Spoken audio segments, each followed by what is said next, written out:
나비가 알이 되고 꼬치가 돼갖고 누에가 되고 난 다음에 그 다음에 어떻게 돼요? 나비가 돼서 날아가잖아요. 그러니까 누에 꼬치로 있을 때 아주 볼품이 없잖아요. 근데 나비로 날아갈 때는 얼마나 아름다워요. 그러니까 우리가 천국에 가서는 지금 모습보다 훨씬 아름다울 거예요.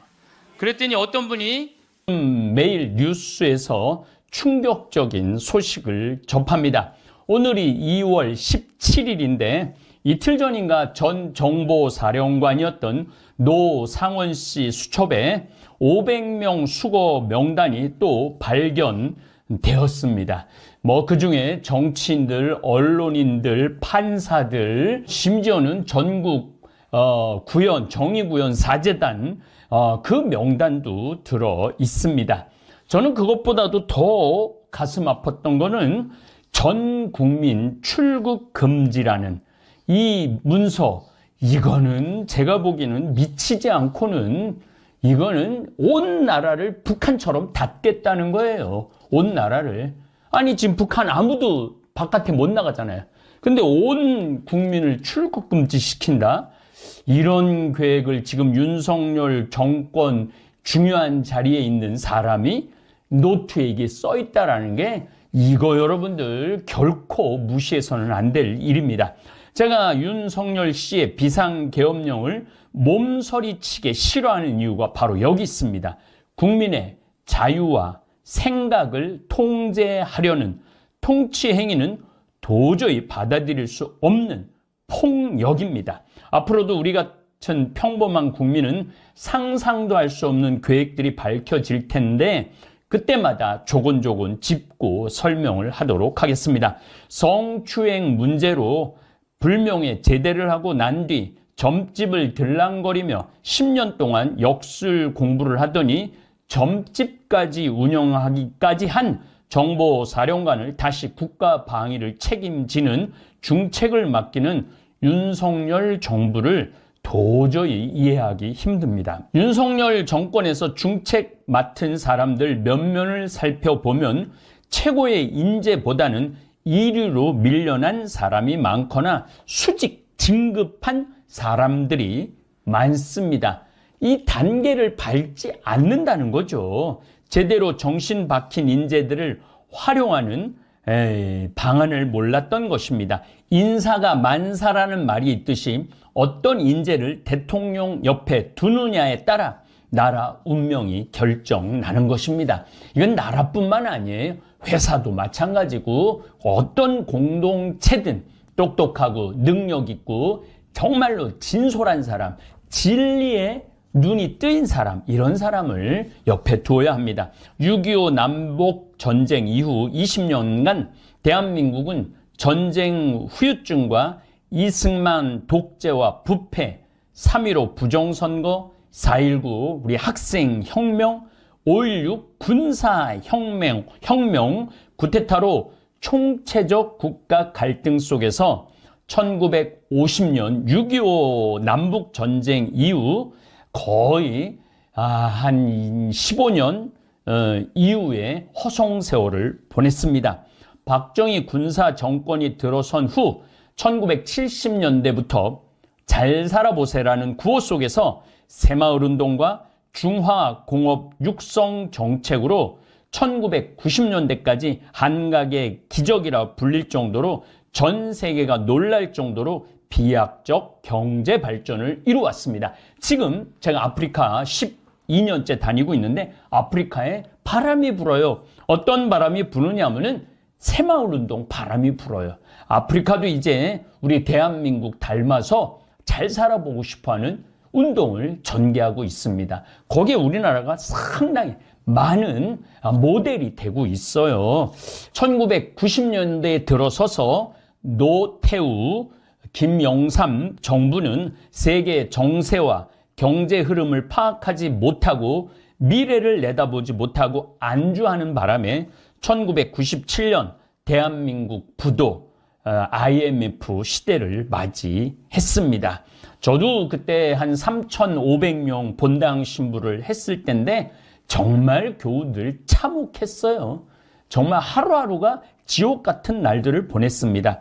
이때 1998년 김대중 대통령이 적극 추진한 IT, 정보기술혁명과 금모으기 운동으로 국가 난간을 극복하고 우리가 거의 한 2001년, 2003년에 극복을 하죠. IMF도 공식적으로 얘기합니다. 전 세계에서 구제 금융을 탈출한, 이렇게 빨리 탈출한 나라는 대한민국 하나라고, 그러면서 자기네들 대한민국을 자랑으로 선전하기도 했습니다. 그리고 우리가 이 IMF를 극복하고 난 다음부터 2001년 WTO 세계무역기구에 가입한 중국 시장을 우리가 공략을 했어. 이때 중국으로 엄청 우리가 수출을 많이 했죠. 이제 지금 2024년에는 중국이 이제 망해가고 있어요. 이것도 참 우리가 공부할 게 많아요. 중국이 왜 망해가고 있는지 우리가 들여다볼 필요가 있습니다. 어쨌든 지금 중국은 망해가고 있어요. 그래서 그동안은 33%, 32%, 미국 20% 수출을 했는데 지금 바뀌었어요. 미국이 우리가 지금 더 많이 수출을 하고 있고, 제가 보기에는 이제는 중국하고 우리가 손절할 필요는 없지만은 이제 미국하고 손을 잡아야 돼요. 이유는 딱 한 가지, AI 때문에 그렇습니다. 2021년 우리가 유엔에서 공식적으로 후진국에서 선진국으로 진입한 세계 유일의 국가라는 찬사를 받으면서 국민소득 1만 달러에서 3만 달러라는 부를 누리며 당당하게 세계에서 경제, 문화, 민주주의 국가로 우뚝 섰습니다. 지난 50년 동안 중화학공업과 IT 산업에 주력한 결과 6.25 사변 이후 66달러였던 세계 최하위 빈국에서 2024년 국민소득 36,024달러인가 그래요. 엄청난 부를 누렸습니다. 그런데 세계는 4차 산업혁명, 이 4차 산업혁명 제가 변화와 도전이라는 평화방송에서 9차례에 걸쳐서 강의를 했습니다. 인공지능, 빅데이터, 사물, 인터넷 등 기술이 융합되어 경제, 사회, 정치 등의 변화를 일으키는 것을 의미합니다. 이 4차 산업과 인공지능 시대로 넘어가고 있는데, 윤석열 정부는 2022년 정권을 잡고 난 뒤 끝도 없이 뒤로 가는 정책을 추진하면서 지난 2년 반 동안 연간 경제 발전 1%를 벗어나지 못하더니 2024년 12월 3일 느닷없이 국민 자유를 빼앗고 공포 정치를 하겠다고 비상계엄령을 선포하였습니다. 그 결과 지난 3개월간 12월 3일이니까 12월 1월 지금 2월 17일이니까 3개월간 대한민국은 얼음땡 놀이하듯이 지금 대한민국은 얼음 상태예요. 얼음 상태로 모든 경제 활동이 멈추었고, 가게는 저녁에 상가는 썰렁하고 아주 문 닫은 집들이 너무너무 많습니다. 얼음 상태의 국가가 심지어는 뒤로 후퇴하고 있는 실정입니다. 지금 윤석열 정부는 최악의 경제 상황을 만들고 있습니다. 가계 심리가 위축되면서 소비가 꽁꽁 얼어붙어 저녁 식당 가는 썰렁하기만 합니다. 당장 저는 이번 주 금요일 날 직원들 2만 원씩 다 그러니까 식사비를 줍니다. 식사비를 주면서 직원들이 우리가 70명인데 평창 읍내에 나가서 다 식사하라고 그랬어요. 왜냐하면 우리 같은 직원들이라도 나가서 그렇게 먹어야만이 그 평창 읍내에 경제가 돌 거 아닙니까? 당장 우리 다볼 사이버 성당 교우들도 지금 하던 사업을 접겠다는 암울한 댓글을 달고 있습니다. 그럴 때마다 가슴이 아파요. 얼마나 힘들까? 그들은 얼마나 불안할까? 이런 생각을 참 많이 합니다.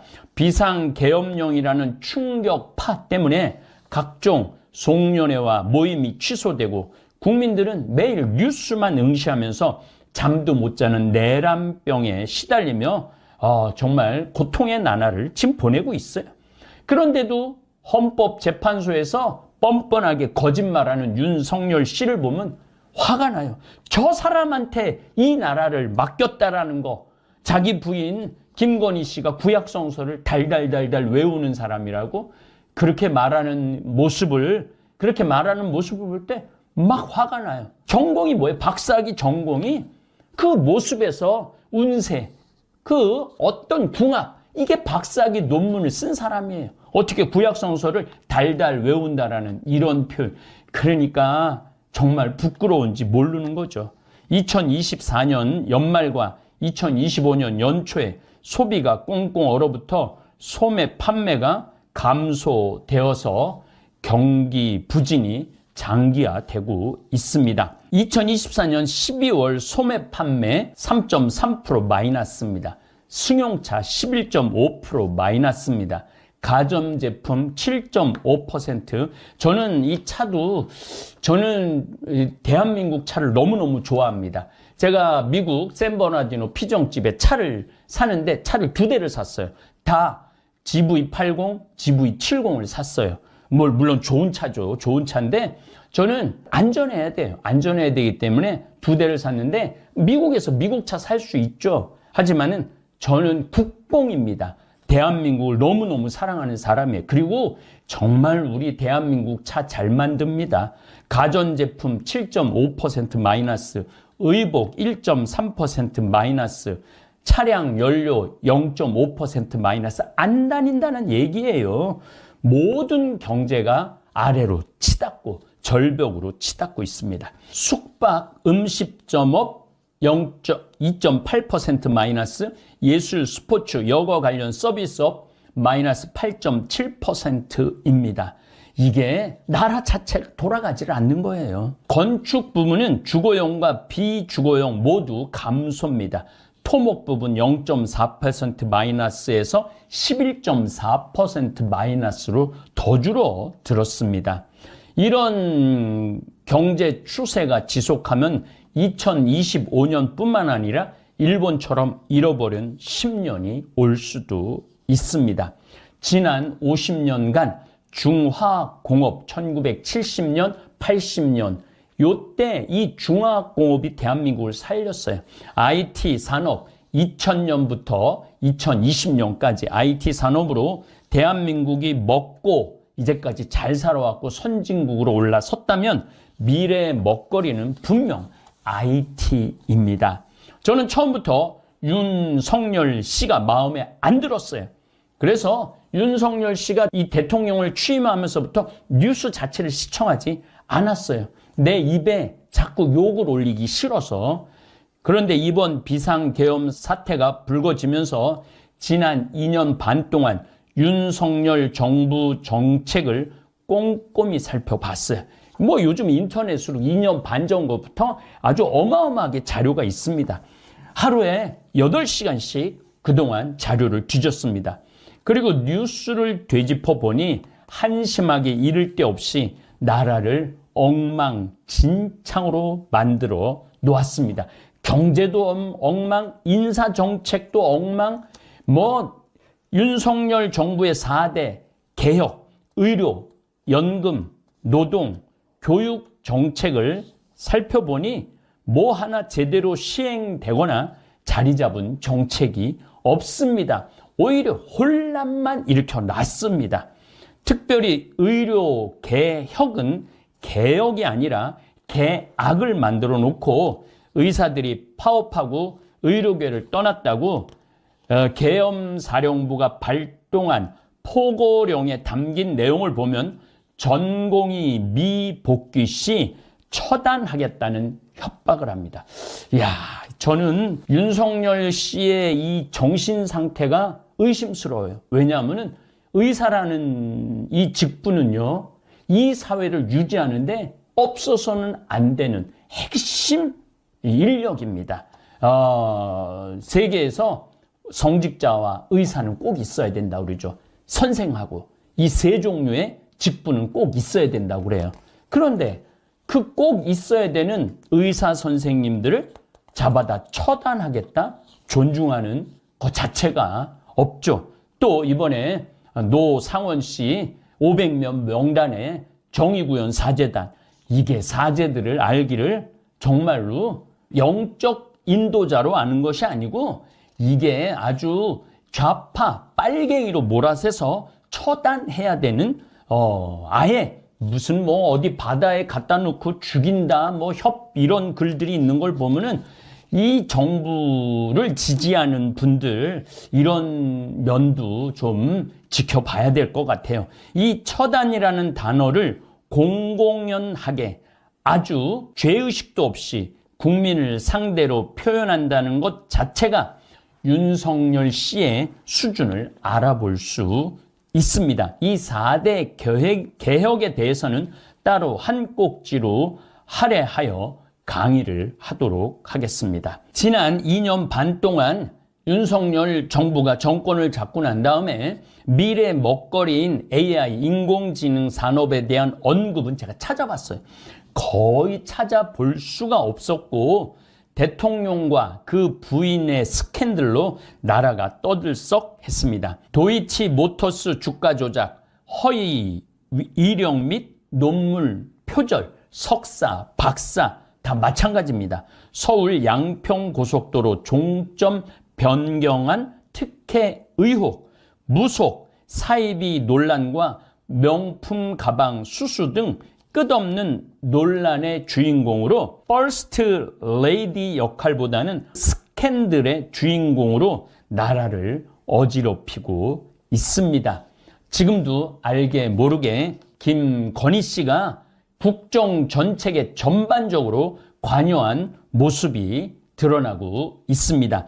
지금 명태균 씨의 황금폰이 지금 드러나고 있어요. 이때도 상당히 비선 개입을 하고 그 다음에 국회의원 선거에 개입한 거가 드러나고 있습니다.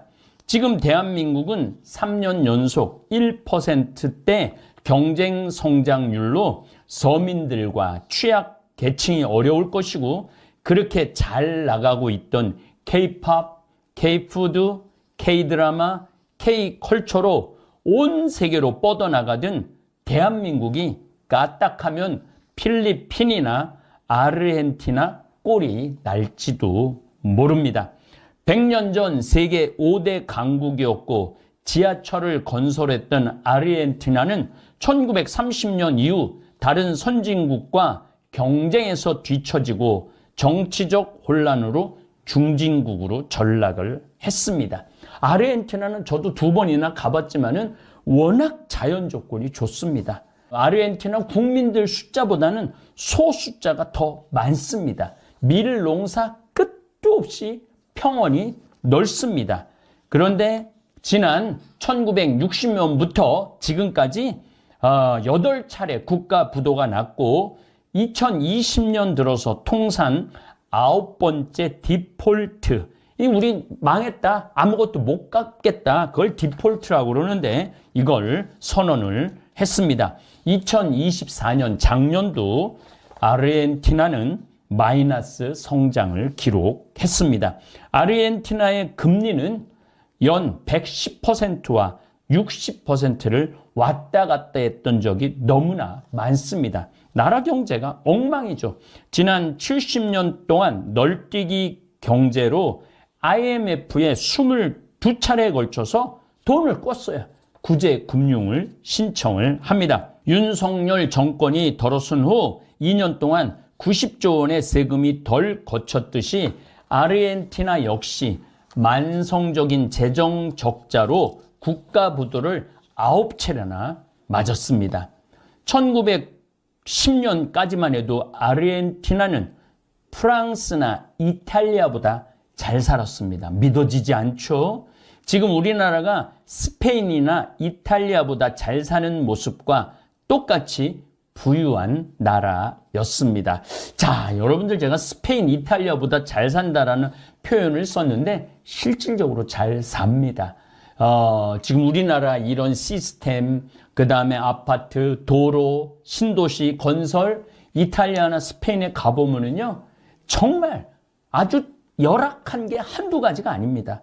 정말 우리나라 정말 잘 돼 있습니다. 미국, 캐나다, 호주 등과 더불어 세계에서 가장 잘 사는 나라 중 하나가 아르헨티나입니다. 부에노스아이레스에 지하철이 개통된 것이 1913년이었습니다. 지금 윤석열 정부의 4대 개혁 정책, 의료, 연금, 노동, 교육인데 이러한 국내 정치보다 제가 보기엔 더 중요한 것은 수출입니다. IT 산업 육성입니다. AI 시대에 대한 준비입니다. 이게 모든 역량을 총 집중했어야 됩니다.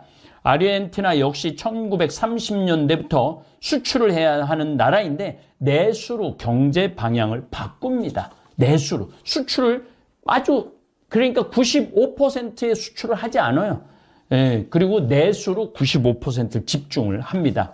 아르헨티나 경제가 쪼그라들기 시작한 전조였습니다. 저는 미국의 바이든 대통령이 대한민국을 방문하자마자 삼성 이재용 회장과 동행해서 평택 삼성전자 반도체 공장을 방문했습니다. 전 그걸 보면서 깜짝 놀랐어요. 오자마자 이틀 왔다 갔다 빼고 거의 하루인데 오자마자 삼성에 갔습니다. 평택 공장에. 모든 정치인들의 첫 과제는 경제를 살리는 일입니다. 그런데 윤석열 씨는 경제에 관련된 일을 해봤던 적이 없어요. 평생 죄인만 취조하고 갖다 감옥에 가두고 그런 일만 평생. 이게요, 우리 다볼교우들, 내가 뭐에 관심을 갖느냐에 따라 이 세상은 너무 넓고 다양해요.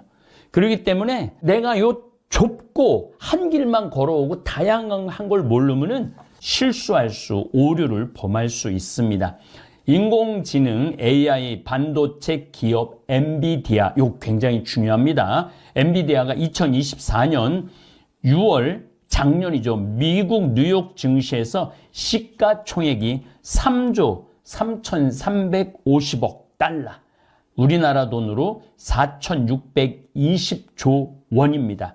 기록해서 시가총액 세계 1위 기업에 올랐습니다. 지금 뭐 구글이나 애플하고 왔다 갔다 하죠. 대한민국 시가총액은 1조 6,674억 달러입니다. 대한민국 전체 시가총액이. 그러니까 엔비디아, 이 AI 회사, 한 회사가 우리나라 시가 전체보다 2배가 많아요. AI. 그러면 여러분들 미래는 어디로 가야 돼요? AI로 가야 돼요. 인터넷, AI, 반도체입니다. 미래 세상은. 엔비디아가 창업 31년 만에 세계 최고 기업에 등극을 합니다. 엔비디아는 바로 AI를 기반으로 성장한 회사입니다. 엔비디아의 주력 제품은 AI 데이터 학습과 추론에 사용되는 AI 반도체, AI 가속기입니다. 엔비디아는 AI 가속기 세계 시장의 97%를 점유하고 있어서 제품을 구하지 못하면 AI 서비스는 불가능한 수준입니다. 이게 가속이 뭐야? 이게 정보입니다. 정보. 그러니까 엔비디아가 가지고 있는 정보와 엔비디아가 가지고 있는 반도체 이 기술을 우리가 취하지 않고는 아무것도 할 수가 없는 거예요. 그러니까 전 세계 모든 AI 기술을 주도하고 있다고 봐야죠. 이번에 중국에서 딥시크가 나왔는데 굉장히 의미가 있어요. 지금 세계는 전쟁 중입니다. 딥러닝 프로세스, 이거 좀 말이 좀 어려운데 딥러닝이라는 게 아주 깊은 학습이에요. 자기 학습. 프로세서 또는 신경 처리 장치, NPU, GPU, CPU 이런 것들이 있는데 뭐 그런 것까지 여러분들이 뭐 자세히 알 필요는 없지만 이제는 그래픽까지, 정보까지 이런 게 다 완전히 새로운 세상이 벌어지고 있습니다. 이런 신경망, 딥러닝, 머신러닝 속도를 높이기 위해 구축된 하드웨어 가속기, 그러니까 공부를 하는데 정보를 취합하고 정보를 활용하는데 엔비디아가 절대적인 역할을 한다는 거죠. 이제 전 산업 분야에서 AI 활용이 불붙고 있어 엔비디아도 자율주행차, 로봇, 제약, 풍력 발전소 온 세상에서 다 이것을 지금 진행하고 있습니다. AI 인공지능의 활용도는 끝이 없습니다. 우선 간단한 예를 제가 여러분들한테 화면으로 보여드리도록 하겠습니다. 아름답긴 할 거다. 어쨌든 우리가 두려움이, 막연한 두려움이 있어요. 근데 하느님을 믿는 우리들은 죽는 것에 대한 두려움 가질 필요 없어요. 하느님께서 우리를 천국으로 초대해 주실 것이고, 예수님이 뭐하러 그렇게 십자가에 힘들게 못 박혀 돌아가셨어요. 많은 사람들을 구원하시기 위하여 돌아가신 거예요. 여러분들은 그 부활 신앙을 믿어야 돼. 우리 그리스도인들에게 최대의 신앙의 핵심은 부활 신앙이에요. 내가 나비보다 훨씬 아름다운 모습으로 부활할 거라는 이 믿음. 그래도 죽는 게 싫어. 뭐 때문에 그래? 생이별 때문에 그래. 생이별. 아무리 죽어서 천당 간다 하더라도 이 세상에 죽으면 더 이상 사랑하는 아내 볼 수 없고, 남편 볼 수 없고, 자식 볼 수 없고, 부모님 볼 수 없기 때문에 이 생이별, 죽음 때문에 생이별이 되는 거예요. 죽으면 더 이상 사랑할 수도 없고, 사람으로서 도리도 못하고, 내가 누리고 싶은 호강도 못 누리고, 이 세상에서 고생만 하다가 죽는 게 싫은 거예요. 그래서 여기 계신 분들 중에 죽기 직전에 후회하지 말고, 죽기 전에 내가 뭘 할 걸 그런 거 후회하지 말고, 혹시 돈 100억 정도 있는 분들은 한 10억, 20억만 놔두고 80억은 쓰세요. 맛있는 것도 사 먹고 여행도 다니고, 그러면 되지. 제가 요즘 바빠서 텔레비전은 거의 못 보지만은 BBC에서 아주 재미난 프로그램을 해요. 영국 BBC에서 백만장자가 자기 신분을 감추고 아주 힘들게 사는 동네에 들어가는 거예요. 그래서 거기서 정말 열심히 사는 사람을 찾아내는 거예요. 찾아내서 이 사람이 백만장자인데도 불구하고 자기도 가난한 것처럼 해서 그 사람이 정말 열심히 살고 성공할 수 있는 가능성이 있으면은 한 달, 2달 같이 지내다가 마지막에 깜짝 선물을 해주는 거예요. 당신 내가 커피숍 차릴 수 있도록 가게를 내주겠다. 이런 프로그램이 있어요. 그러니까 이 백만장자가 하는 거야. 백만장자가. 여러분들은 못하죠. 여러분들 누굴 커피숍을 차려줘. 백만장자가 하는 건데, 제가 너무 감동적인 그 장면 하나는 그 무료 급식소를 봉사하는 사람이야. 그 무료 급식소를 운영하는 남자인데 백만장자가 들어와서 같이 급식을 해주는 거예요. 근데 이 사람은 무료 급식소를 하니까 휴가도 한 번도 못 간 거야. 자기 있는 거 다 끌어다가 했는데 백만장자가 마지막에 난 당신한테 감동받았다. 내가 앞으로 당신 무료 급식을 계속 할 수 있도록 돈을 대주겠다. 근데 더 기가 막힌 거는 가만히 보니까 봉투를 하나 더 줘요. 더 주면서 가만히 보니까 당신 무료 급식소 하느냐고 휴가 한 번을 못 갔는데 이거는 당신 자신을 위한 휴가 비행 티켓이고 호텔 예약권이다. 자신을 위해서도 휴가를 한번 가라. 저 그걸 보는데 막 가슴이 막 먹먹하더라고요. 그러니까 돈 많은 사람이 좀 그렇게 살았으면 좋겠어. 돈 많은 사람이 그렇게 살았으면 좋은데 우리나라 부자들은 그런 멋이 없어요. 근데 영국 BBC에서 그걸 하니까 미국에서도 요즘은 해요. 그래서 이 백만장자들이 어려운 사람들을 가서 계속 깜짝깜짝 그러니까 사회가 건강해지는 거예요. 우리가 죽을 때 돈 가지고 가는 거 아닙니다. 죽을 때 가지고 가는 거 땅, 재산 이게 아니에요. 공수래 공수거예요. 빈손으로 왔다 빈손으로 가는 거예요. 가지도 못하고 쥐고 그냥 이거 주려고 인간성도 버리고 나쁜 짓이란 나쁜 짓 다 골라하면서 죽는 사람들 보면 참 제가 보기에는 참 가슴이 아파. 유병원 씨 그렇게 돈을 많이 모아놨다가 결국 죽을 때 돈 갖고 갔어요? 한 푼도 못 갖고 갔어요. 어떻게 했어? 다 놔두고 갔어요. 마지막에 순천 쪽에서 도망 다닐 때 현찰이 8억 6천 우리나라 돈 8억 6천 있고 달러가 16만 달러 1억 6천이 있었대요. 근데 그거 손도 못 댔어요. 마지막에 그 집에서 도망 나갈 때 이 가방에 마지막에 있었던 건 수쿠알렌 몇 알 딱 갖고 떠난 거야. 수쿠알렌 몇 알. 여러분들 죽을 때 돈 갖고 떠나는 게 아니에요. 우리가 죽을 때 뭘 갖고 가느냐면은 추억 갖고 떠나는 거. 추억. 내가 이렇게 인생을 돌아봐서 야, 난 정말로 즐거웠어. 나 정말로 행복했어. 이런 추억이 있는 사람이 죽을 때 행복하게 죽을 수 있어요. 여러분들도 가만히 인생 돌아봐서 즐거웠던 추억이 하나도 없어. 고생만 슉샬나게 한 추억밖에 없어. 그렇다면 여러분들 인생 잘못 사는 거예요. 오늘 추억이 하나도 없는 분들은 추억을 만드세요. 예, 프로그램을 짜세요. 자기 그 백만장자가 그 무료급식 한다고 몇 년 동안 3년 동안 휴가도 한 번 안 간 사람한테 자신을 위해서도 시간을 내라고, 남을 위해서 희생만 하지 말고. 왜냐하면 사람이요, 남을 위해서 너무 희생하다 보면 지쳐요. 지치고 나중에는 너무 화가 나면은 내가 저 예수님 때문에 내가 이 고생한다 그러면서 예수님 십자가에 다시 못 박는데 더 큰 못 찾아다가. 저는 제 인생을 이렇게 돌아보면은 전 정말 행복한 사람 중에 하나예요. 저는 초등학교 때 토요일 일요일이 되면 아버지하고, 전 수원 사람인데 매일 뒤에 광교산에 놀러를 갔어요. 광교산에 가서 가재 잡고 메뚜기 잡고, 가을이면 도토리 줍고 밤 따고 감서리하고, 그 다음에 도라지 캐고 더덕 캐고. 그러니까 초등학교 때 며칠 전에 성복동 성당이라는 곳에 강의를 갔는데 광교산 밑에 있더라고.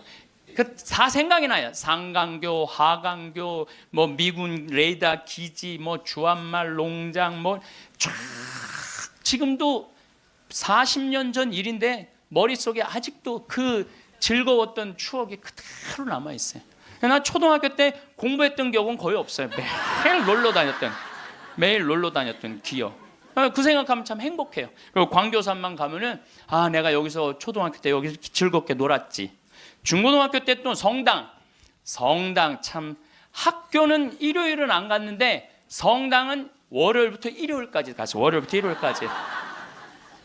그 여름에 캠프 간다고 우리 때는 4박 5일 갔어요. 그때는 또 어디 놀러를 갈 때가 있어요. 성당에서 가는 캠프가 최고의 행사였죠. 그럼 뭐 조 모임 하면은 뭐 너는 쌀 갖고 와라, 넌 냄비 갖고 와라, 넌 텐트 갖고 와라, 남자 5 여자 5 같은 조로, 이건 뭐 살림살이 떠나는 거하고 똑같은 거예요. 살림살이 떠나는 거하고. 얼마나 그 중고등학교 때 성당에서 떠나는 캠프가 얼마나 좋았는지 몰라요. 예. 그리고 뭐 내가 이 가을에는 예술제 한다고 연극하고 노래하고, 이제 성탄 때만 되면 예수님 성탄 전야제 한다고 모여갖고 뭐, 자, 정말 지금 생각해보면 그때 그 사춘기에 느낄 수 있는 모든 행복을 다 느꼈던 것 같아. 그리고 우리 때는 또 남녀공학이 분명했을 때인데 성당만 가면 그 이쁜 아가씨들이 그냥 얼마나, 우리 성당에 특별히 이쁜 여자애들이 많이 왔던 것 같아요. 그리고 그 성당 그때 학생의 프로그램이요, 너무너무 좋았어요. 지금 애들이 학원에 다니지만 우리 때는 뭐 학원 그런 게 어디 있어요. 성당 가는 게 유일한, 탁구 치고 성당에서 참 좋았던 것 같아요. 그래서 그때 우리 그 학생의 아이들이 신부가 10명이 됐어요. 신부가 10명이 됐어요. 그래갖고 지금 우리 교구에 뭐 사무처장, 관리국장, 사무국장, 다 사목국장, 우리 성당 출신 신부들이 다 하고 있어요. 다 하고 있어요. 그렇게 그때 그 신앙의 그 교육이 풍요로웠던 거죠. 예. 그리고 수녀님들도 많이 나오고, 그 유명한 수녀님들 중에 하나는 또 누구냐면은 김혜윤 베아트릭스 수녀라고, 성서 가르치는 수녀님 있잖아요. 뭐 같은 성당을 다녔지만 그 수녀님하고 우리는 질이 달랐어요. 그 수녀님은 공부를 너무너무 잘해갖고 전교 1등을 놓친 적이 우리는 저 밑에서 그냥 그 수녀님 나보다 1살 어리거든요. 그땐 참 예뻤는데 로마 유학 갔다 오더니 팍 늙어갖고. 근데 지금도 이쁘다고 사람들은 그러긴 그러는데 그땐 참 예뻤어요, 수녀님이. 그러니까 얼마나 그 공동체가, 어제도 서울 둔총동 성당에 강의를 갔는데 그 나보다 한 두세 살 나이 많은 누나였는데 그때도 예뻤는데 지금 보니까 50, 한 4, 5이 됐는데 지금도 그렇게 이쁘더라고. 그 누나가. 어제 너무 만나서 반가웠는데 그 누나도 아들이 지금 서울신학교 2학년 지금 다니고 있다는 거예요. 그러니까 신앙이 얼마나 좋았던 거예요. 그 공동체가. 그러니까 그 중고등학교 생각하면 나는 정말 행복한 사춘기를 보낸 거죠. 그래서 내가 제일 화려했을 때는 언제였느냐면은 신학교 때. 저는 방학이 싫었어요. 신학교 생활이 너무 재밌었어요. 먹여주지, 재워주지, 기도시켜주지, 철학 가르쳐주지, 신학 가르쳐주지, 성서 가르쳐주지. 이 신학교 교육이요, 내가 보기엔 이 교육 제도 중에 제일 좋은 것 같아. 그냥 좀 신학교 7년 참 행복하게 살았어요. 보좌 신부 때는 또 훌륭한 본당 신부님 모시고 우리 천주교 교우들은 보좌 신부들 이렇게 바라보는 눈이 사랑으로 꽉 차 있어. 네. 그 느껴요. 이렇게 보면 보좌 신부 딱 보면 사랑으로 꽉 차 있어. 본당 신부 10년 동안 교우들이 참 내 말 잘 듣고 신부를 업고 살죠. 한국 천주교 교우들은. 참 이렇게 보면은요 너무너무 행복했던 것 같아. 그리고 이제 10년 전에 강원도 평창 생태마을에 들어가서 이렇게 살면 본당이 없으니까 본당이 없으니까 또 온 세상이 또 다 내 본당이야 또. 전 세계 다니면서 강의하고 지난 여름에도 브라질, 아르헨티나, 페루, 칠레, 파라과이 5개 나라 한 달 동안 순회 강연 갔다 왔거든요. 페루 이제 얼마나 멀어요. 페루가. 페루 갔더니 이제 강의 이제 2시간 끝났는데 거기 회장님들이 신부님 귀양 여기까지 왔으니 마추픽추 가자고. 그러니까 강의는 2시간 하고 마추픽추는 2박 3일 갔다 오고. 이런 좋은 팔자가 어디 있어요. 브라질 가면 또 리오데자네이루 또 아름다운 항구 예수님이 이렇게 펼치고 있는 데 있죠. 이번에 월드컵 한데 참 얼마나 좋은 팔자예요. 깔라파테라고 아르헨티나 맨 밑에 빙하 있는데 신부님 환경하시니까 꼭 보셔야 된다고. 세상에 이렇게 돌아보면 난 웃으면서 죽을 수 있을 것 같아요. 또 작년에는 내가 또 아침마당에도 출연했잖아. 아침마당. 평화방송도 모자라서 아침마당까지. 그냥 아침마당을 2번을 강의를 나갔었는데 목요 특강 2번을 강의를 나갔었는데 보통 목요 특강 시청률이 7% 정도 된다고 그래요. 근데 전 2번 다 10.4%가 나왔어요. 이게 물론 그 3.4%는 우리 천주교 교우들이 봐줘서 올라간 건지 내가 알고 있죠. 천주교 교우들이 봐줘서 올라간 거 알고 있는데 나는 그 목요 특강 하려고 그러면 새벽 4시에 집에서 나와야 돼요. 새벽 4시에 이제 또 눈이 항상 오니까 겨울에 작년에도 마지막 강의 12월 27일인가 나왔는데 그 눈길을 헤치고 와서 이제 딱 가면은요 여의도에 도착하면은 깜짝 놀랐어요. 여자 둘이서 달겨 들어가고 막 화장을 1시간 동안 하는 거. 화장을 1시간 동안. 평화방송은 생전 화장 안 해주는데 화장을 1시간 동안. 그리고 이제 강의가 끝나고 이제 평창에 집에 들어갔는데 생태마을이 난리가 난 거야. 왜 그런가 했더니 그 강의를 들으면서 실시간 검색어가 1위였대요. 그리고 전국에 우리 교우들이 아니고 일반인들이 전화해갖고 거기 신부님 생태마을 자랑하는데 거기 가보고 싶다고. 근데 할머니 한 분이 성당도 안 다니는 할머니가 전화해갖고 오늘 그 강의한 신부님 어쩜 그렇게 유쾌하고 우리 마음을 잘 아느냐고. 근데 그렇게 유쾌한 신부님이 아직도 전화이 되도록 왜 혼자 사느냐고. 그거 좀 장가 좀 보내라고 그 직원들이. 아니 저를 염려해 주는 게 우리 천주교 교우들만 염려해 주는 게 아니라 성당 안 다니는 할머니도 염려해 주니 이게 얼마나 행복한 신부예요. 그래서 이게 죽을 때 웃으면서 죽을 수 있을 것 같아. 난 정말 행복했다. 신부님은 신부로 사니까 팔자가 좋아서 그렇지 우리는 얼마나 힘든지 몰라요. 사는 거. 무슨 우리가 즐거운 추억이 있어요. 저도 여러분들 힘들었을 때 많았어요. 인생 50살밖에 안 됐지만은 돌아보면 즐거웠었던 일만 있었던 거 아니에요. 근데 여러분들 사람은요 과거를 돌아봤을 때 고통스럽고 괴로운 것만 기억하는 사람은요 악해져요. 악해지게 돼 있어요. 근데 즐거웠던 것만 의도적으로 기억하려고 하면 선해지게 돼 있어요. 저도 사기 많이 당했어요. 이 세상에 사기 쳐먹기 제일 쉬운 사람이 신부예요, 신부. 세상 물정 모르니까 사기도 많이 당했고 배신도 많이 당했어요. 그래갖고 아픔이 많았었어요. 근데 가만히 내 인생을 돌아보면 내가 사기당했을 때 내 상태가 어땠었냐면 욕심이 꽉 차 있었을 때. 그러니까 내가 강의 때 여러분들 욕심 부리지 말라는 게 그냥 하는 말이 아니라 이 온 몸에서 경험을 하고 나온 말이에요. 온 몸에서 경험을 하고 나온 얘기, 그냥 하는 얘기가 아니에요. 온 몸에서 나온 거죠. 또 뭐 배신도 많이 당했고. 그런데 내가 이렇게 요한복음을 읽어보면 예수님이 이 루카복음에도 마테오복음에도 이런 악마가 와서 유혹을 해요.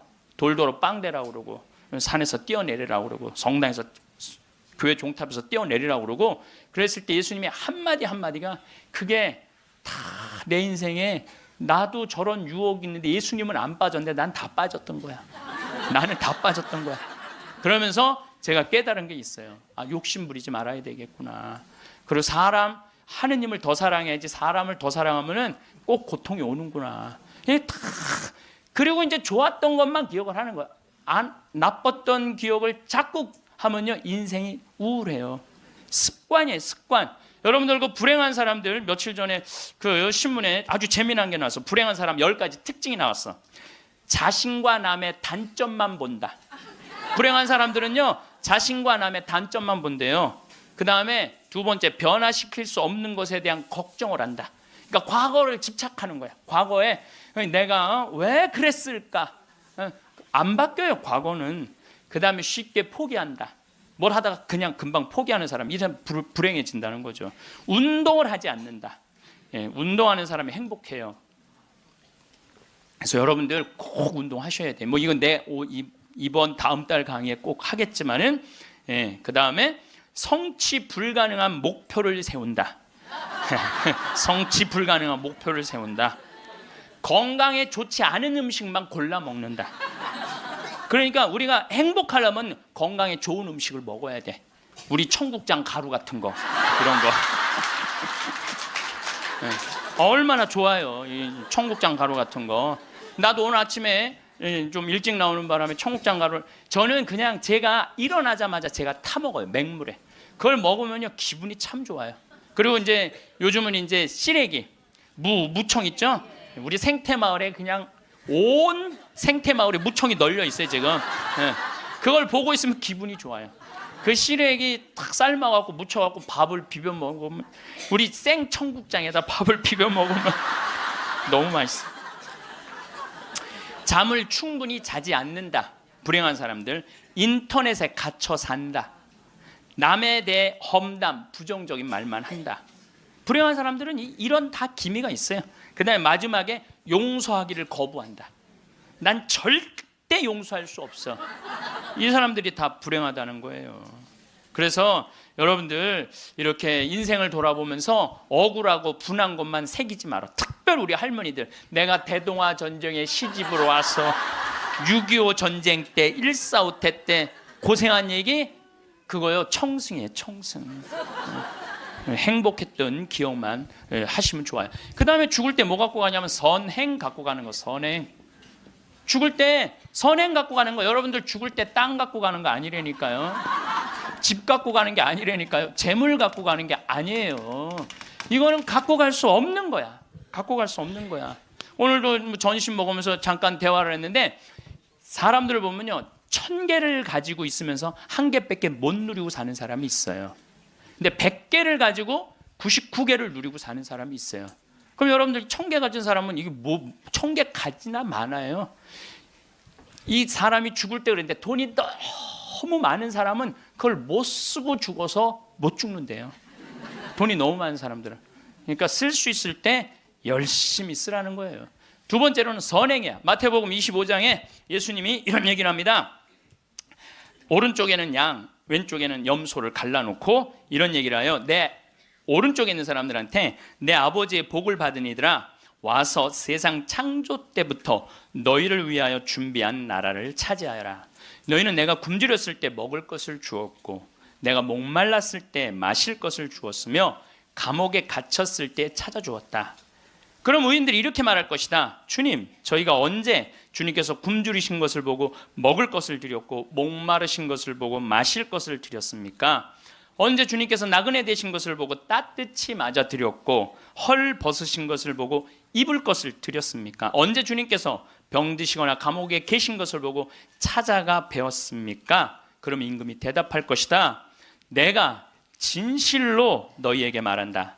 너희가 내 형제들인 이 가장 작은 사람. 여러분들, 그래서 저는 이 단어를 참 요즘 많이 묵상을 해요. 내가 만나는 사람들 중에 작은 이들 가운데 한 사람에게 해준 것이 곧 나에게 해준 것이다. 얼마 전에 우리 아파트 경비병이 분신 자살해서 세상을 떠났잖아요.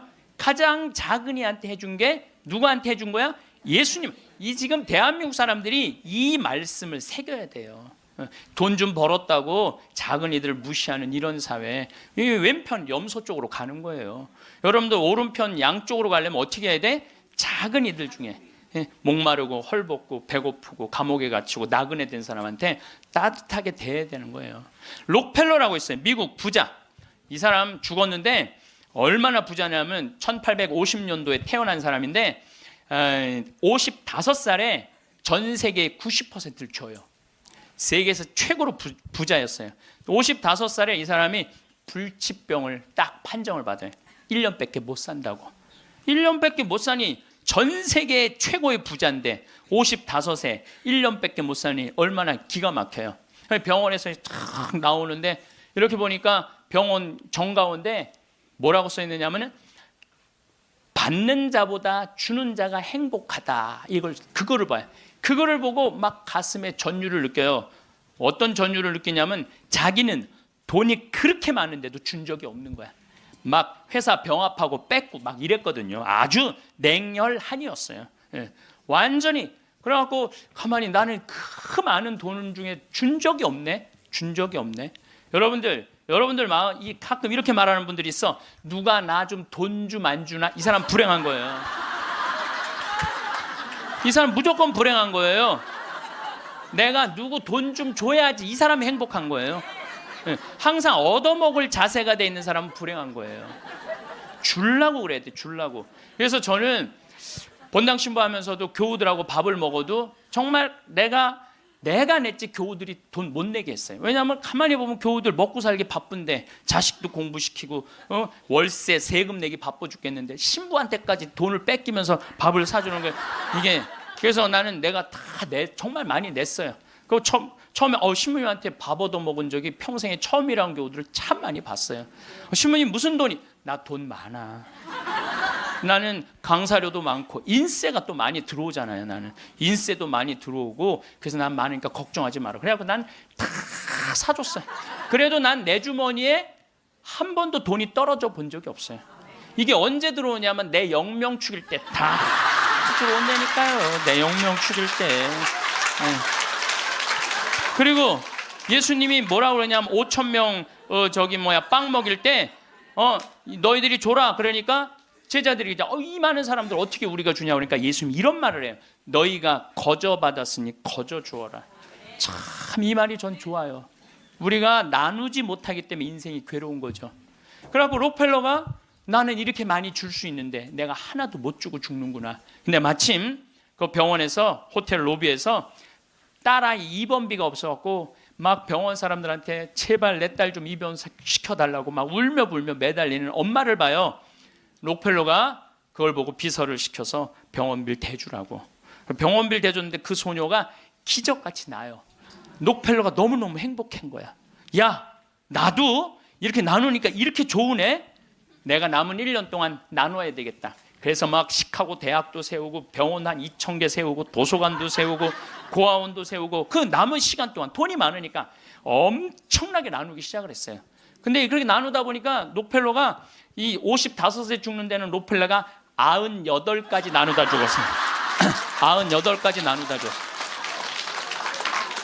그러면서 죽으면서 록펠러가 이런 얘기를 해요. 어떤 얘기를 하느냐면 내가 쥐려고 그랬던 55년은 쫓기고 살았다는 거예요. 인생을. 사람이 가지려고 그럴 때는요, 인생을 쫓기게 돼 있어요. 근데 내가 나누기 시작하면서부터는 내 삶은 기쁨으로 가득 찼다고 그래요. 기쁨으로 가득. 그래서 여러분들 신부님 저는 주머니에 돈 한 푼도, 돈이 부처님이 그랬잖아요. 나눠라 그러니까 저는 부처님 아무것도 가진 게 없습니다. 부처님이 뭐라 그래요? 왜 네가 가진 게 없냐? 네가 사람들하고 대화할 때 따뜻하게 웃어주는 것도 나누는 거다. 누가 사람이 얘기를 할 때 네가 자세를 낮추고 경청하는 것도, 그것도 나누는 거다. 공손한 것도 나누는 거다. 여러분들 꼭 돈으로 나눠야 돼? 아니에요. 마음으로도 얼마든지 우리가 나눌 수가 있는 거예요. 저는 지난 월요일 날 너무너무 놀란 사건이 있었어요. 이게 참 신기해요. 성남에 사는 할머니, 할머니도 나이가 85, 할아버지는 90인데 나한테 40억을 들고 왔어요. 그래갖고 교구청에서 그 아주 서류를 다 해놨어. 법무사까지 다 와서 다. 그래서 어저께 그러니까 월요일 날 40억을 기증을 받았어요. 할머니가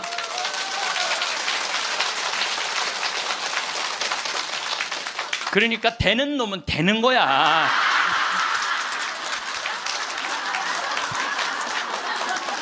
그래서 할머니한테 물어봤어요. 이 많은 돈을 왜 나한테 기증을 하느냐? 그랬더니 신부님 제가 강의를 듣는데 신부님이 잠비아에 농업대학을 세우고 싶다고 그런 게 있는데, 농업대학을 세우는 건 또 내가 저 잠비아 농장 꾸미는 거하고는 또 다르잖아요.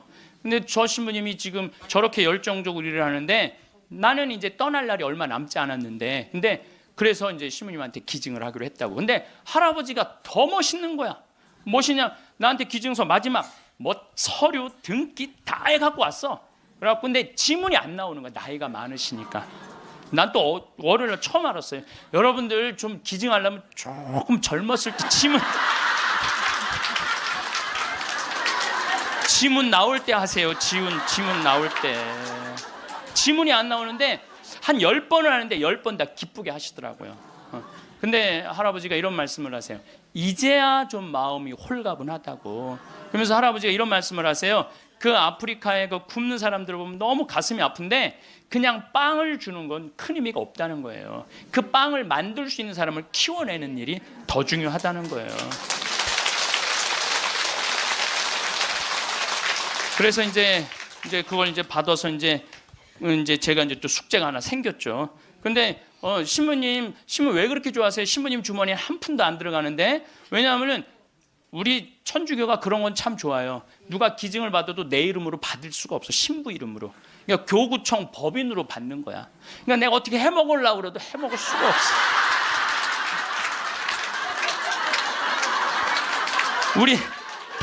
우리 주교님 도장을 훔쳐야지 해먹을 수 있는 거니까.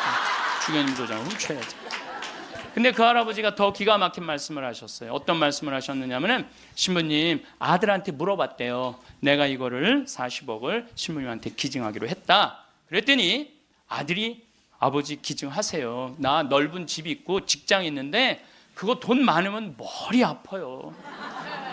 그 아들도 기가 막히죠. 아니 뭐 법적으로 뭐 소송도 한다는데. 그래서 여러분들 제가 말씀드리는 거는 우리가 죽을 때 갖고 가는 게 땅이 아니라니까요. 집이 아니고 재물이 아니에요. 뭐냐면 선행이야. 선행. 내가 뭔가 베풀 수 있는 선행이 있어야 돼요. 그래서 여러분들도 내가 돈이 없다라면 마음으로라도 나눌 줄 알아야 돼. 마음으로라도. 예. 그리고 죽을 때 갖고 가는 건 결정적인 건 믿음이야. 믿음이 없는 사람은요 노잣돈 없이 떠나는 거예요. 믿음이 없는 사람은 노잣돈이 없이 떠나는 거. 죽을 때 빈 털터리로 떠나는 거. 빈 털터리로. 근데 내가 주님께서 날 기다리고 계셔. 주님께서 날 맞아주실 거야. 이 믿음 있는 사람은요 여행 떠날 만해요. 근데 딱 저승에 들어섰는데 아무도 날 데려가는 사람, 깜깜한 어둠만 날 기다리고 있는 사람은 너무너무 힘든 거죠. 제가 한 10년 전에 우리 후배 신부들을 데리고 제주도에 스킨스쿠버를 데리고 갔어요. 바다에 들어가는 거. 근데 뭐 한 6, 7명 신부들하고 지구 신부들하고 갔는데 문섬, 새끼섬, 서귀포 쪽에 거기가 참 아름다워요. 근데 이제 그 신부들은 초보니까 강습을 받고 나는 좀 할 줄 아니까 새끼섬에 바다에 이렇게 들어가서 이제 혼자 절대 가면 안 되는데 그래도 이제 혼자 이렇게 좀 옆에 이제 강습하는 거 보고 혼자 이렇게 돌았어요. 근데 그 신부 중에 하나가 물 공포증 있는 신부가 있어요. 너는 여기서 낚시만 해. 그래갖고 이제 그 신부는 위에서 낚시를 하고 있는데 나는 이제 바다에 들어 물고기가 얼마나 많은지 몰라요. 돌돔 하여튼 물고기가 얼굴을 치고 지나갈 정도로 물고기가 많아요. 바다에 들어가 보면은. 그래갖고 이제 한 바퀴 한 30분 이제 다이빙을 하고 나와서 그 후배 신부한테 물어봤어요. 물고기 좀 잡았어? 이 신부가 한다는 얘기가 신부님 한 마리도 없나 봐요. 30분 동안 한 마리도 못 잡았어요. 그러는 거예요. 그 많은 물고기를 두고 그 위에서 낚시하는 사람은 한 마리도 없는 줄 알고 그냥 계속 한 마리도 없다고 투정을 부리더라고요. 신앙생활도 똑같아요. 신앙생활도 내가 하느님을 믿고 하느님 안으로 빠져들면은요, 그 안에는 온 세상이 하느님의 섭리야. 하느님의 손길이고 하느님의 사랑이야. 근데 많은 사람들은 그 물속에 뛰어들지 않아요. 뛰어들지 않고 바깥에서 있는 거야, 없는 거야. 하느님 계신 거야, 안 계신 거야. 이러고 있으니까 잡아요, 못 잡아요?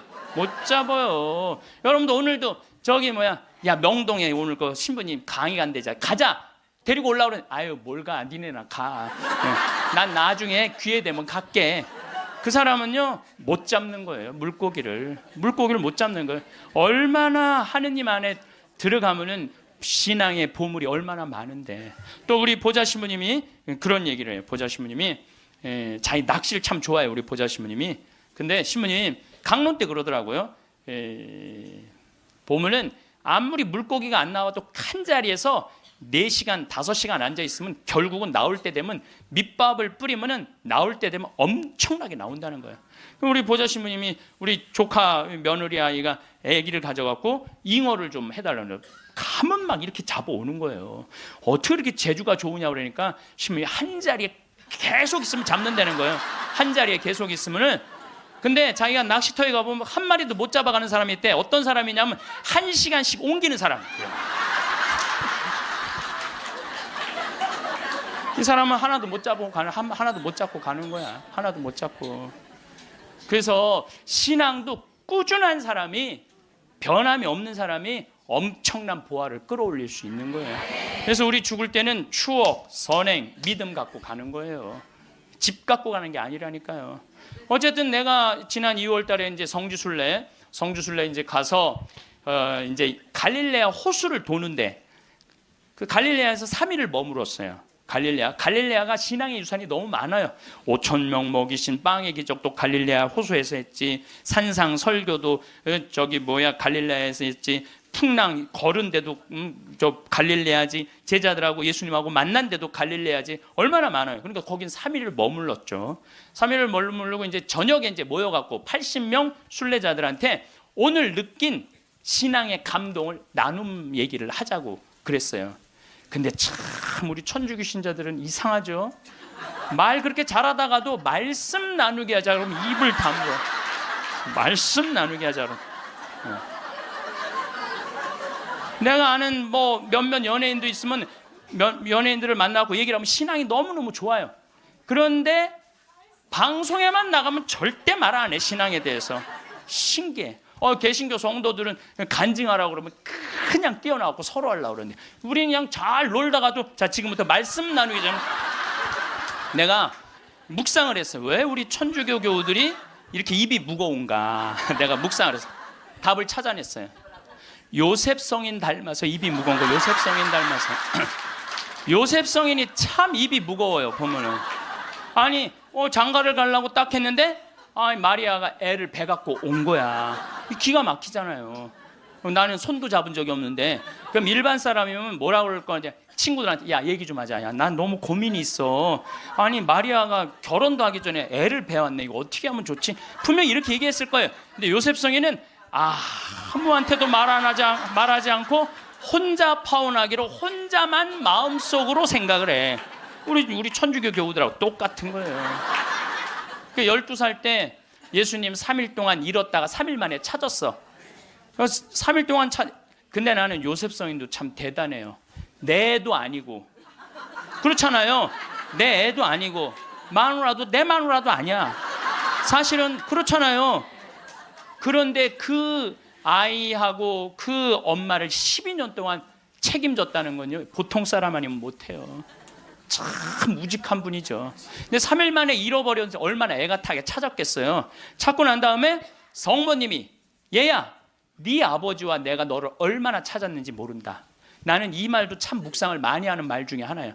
성모님도 시집을 막상 오긴 왔는데 뱃속에 아기가 이씨 들어왔으니 얼마나 미안해요. 그러니까 항상 요셉 성인한테 미안한 마음이 있었던 것 같아. 그래서 여러분들 3일 만에 잃었던 애를 찾았어. 그럼 여러분들 뭐라 할까? 이놈의 새끼 내가 너 얼마나 찾았는지 알아? 분명히 이랬을 거야. 근데 성모님은 자기를 먼저 내세우지 않았어요. 자기 아이임에도 불구하고 얘야, 네 아버지와 내 남편을 인정해 준 거죠.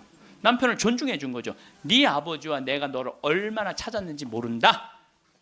그런데도 요셉 성인은 아무 말도 안 해. 한마디도 안 해. 찾았으면 됐지 뭐 이거죠. 한마디도 안 해요. 그래갖고 이제 우리 천주교 교우들이 요셉 성인 닮아서 말을 안 해요. 그래서 내가 우리 말씀 나누게 좀 하여튼 안 해. 근데 호텔 로비에서 얼마나 근사해요. 갈릴레아 호텔 신앙을 얼마나 간증하고 싶겠어. 아무도 말 안 하는데 70살 먹은 할머니가 손을 번쩍 드는 거예요. 내 말 끝나자마자 자기가 말한다는 거예요. 너무 고맙더라고요. 근데 그분은 할아버지하고 같이 오신 할머니인데 딱 일어나더니 할아버지의 손가락질을 딱 하더니 이렇게 말하는 거예요. 신부님, 내가 평생 이 인간 때문에 고생했다는 거예요. 나이가 70이 넘으면 남편을 대놓고 욕할 수가 있어요. 내가 평생 이 인간 때문에 고생했다는 거예요. 그리고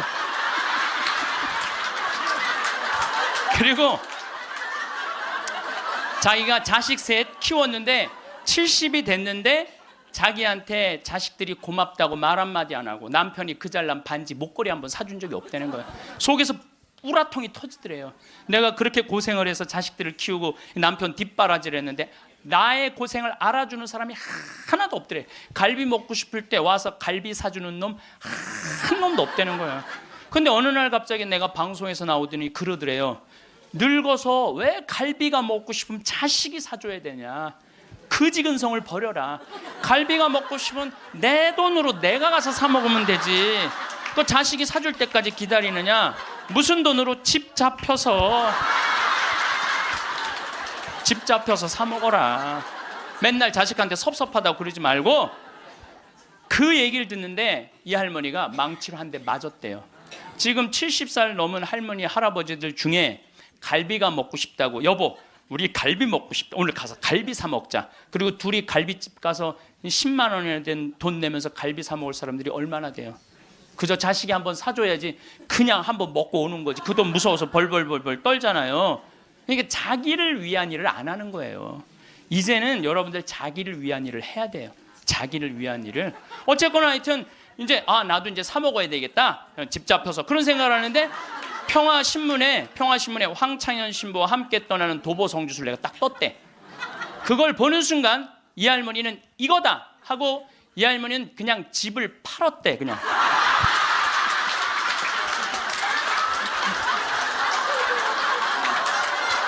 집을 팔았대요. 네. 집을 팔고 1억이 남은 걸 가지고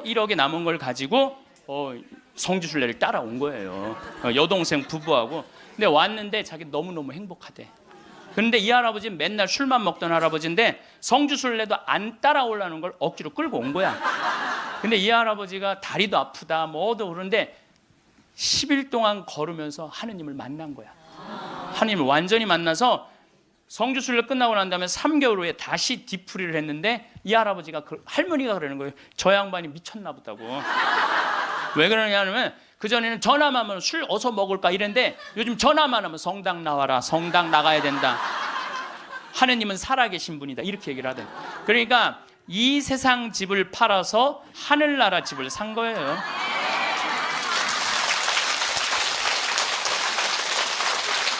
그러니까 여러분들도 제발 이 세상에 너무 얽매이고 연연하지 말라는 거예요. 내가 이번에 성주순례 가서도 너무 많은 걸 느꼈는데, 그 대학생이 엄마 아빠를 따라온 거야. 인천공항에 딱 나를 바라보는 눈빛이 흰 눈동자 95% 까만 눈동자. 너 때문에 내가 여기 따라왔다. 근데 이 친구가 성주순례를 하루를 걷더니 이틀을 걷더니 눈빛이 바뀌는 거예요. 그러면서 마지막엔 이 친구가 이런 말을 하더라고요. 신부님, 저는 가슴이 지금 터질 것 같이 행복하다는 거예요. 살아계신 예수님을 만나서 가슴이 터질 것 같이 행복하다는 거예요. 그리고 그 친구는 엄마 아빠가 길을 잃고 공부 굉장히 잘하는 아이였어요. 근데 지금 의대 공부를 한대요. 내가 아프리카에 좀 가서 봉사 좀 하자 그랬더니, 그러니까 길을 찾은 거지. 그러니까 여러분들 제발 좀 죽기 전에 가지 말고 언제가? 지금 가세요. 지금 가세요.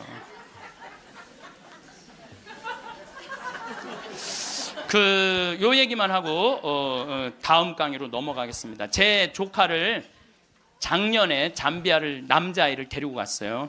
근데 얘가 갔다 오고 나서 말라리아가 걸렸어요. 근데 빈센트 병원에 입원을 했는데, 빈센트 병원에서 자기네들은 우리 풍토병이 아니기 때문에 컨트롤 못 한다는 거예요. 그래서 여기 국립 의료원으로 끌고 왔어요. 죽기 일보 직전이었어요. 내가 조카 하나 죽이나 보다. 내 평생에 그렇게 열심히 기도했는데 하느님 제발 살려주십시오. 그래서 안 돼갖고 서울대 병원에 유명한 의사도 좀 해갖고 좀 어떻게 해갖고 어쨌든 하여튼 기도가 통했는지 살아났어. 근데 얘가 국립대학 다니다가 그거 끝나고 내가 대학을 때려쳤어요.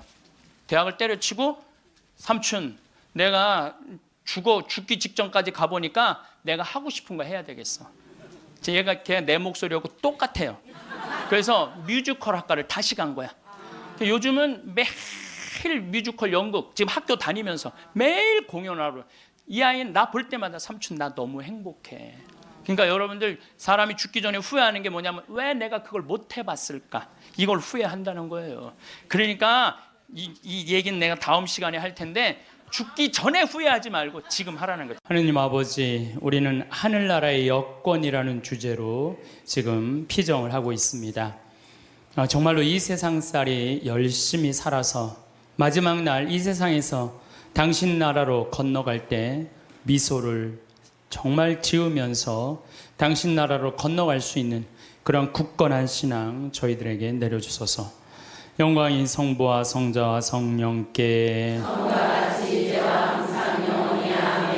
성부와 성자와 성령의 이름으로 아멘. 참 예수님, 반갑습니다. 네.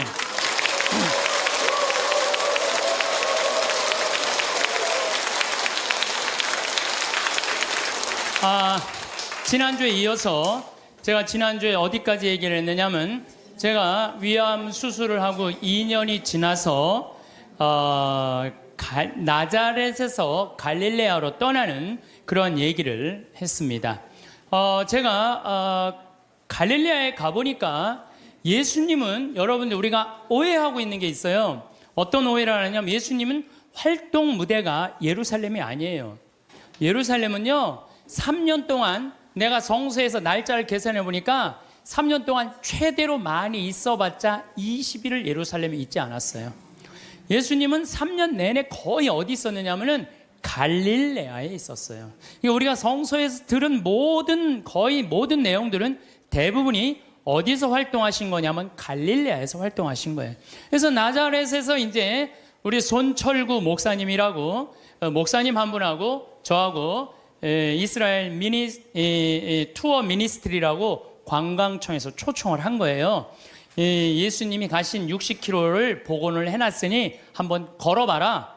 이제 그리고 이제 평화방송하고 이 기독교 방송하고 저하고 우리 목사님하고 이제 갔죠.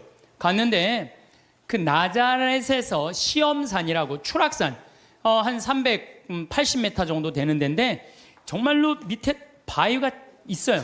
예수님 거기서 떨어졌으면요 그날로 끝난 거예요. 시작하자마자.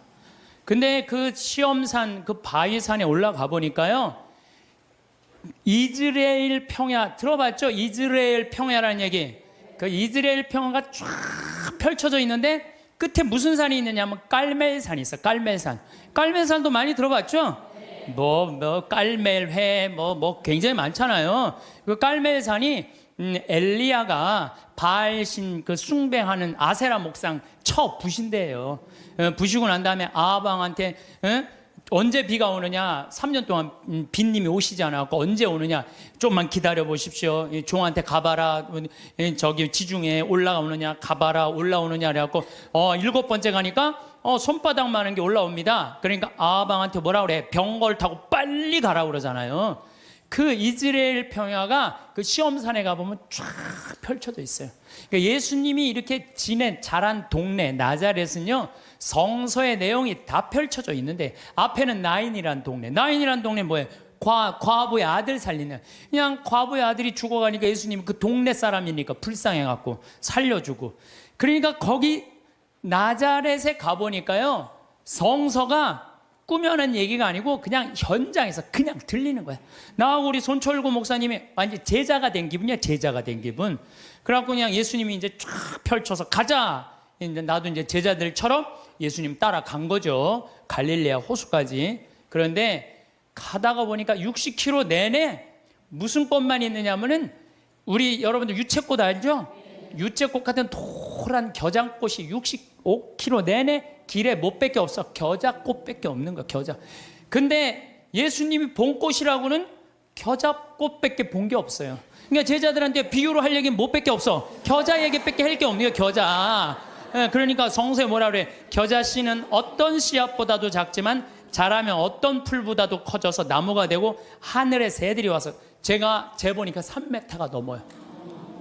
그 유채꽃 같은 게 쫙 새들이 그냥 나하고 목사님하고 들어가 봐갖고 정말로 뭔가 깃드냐 그랬더니 새들이 와갖고 하고요. 성서가요 그냥 전한 얘기가 아니에요. 현장에 있는 그 얘기를 그대로 한 거예요. 그랬더니 뭐라 그래요? 나는 내가 강의할 때 핸드폰으로도 한 번도 신경질을 부린 적이 없어. 내가 네.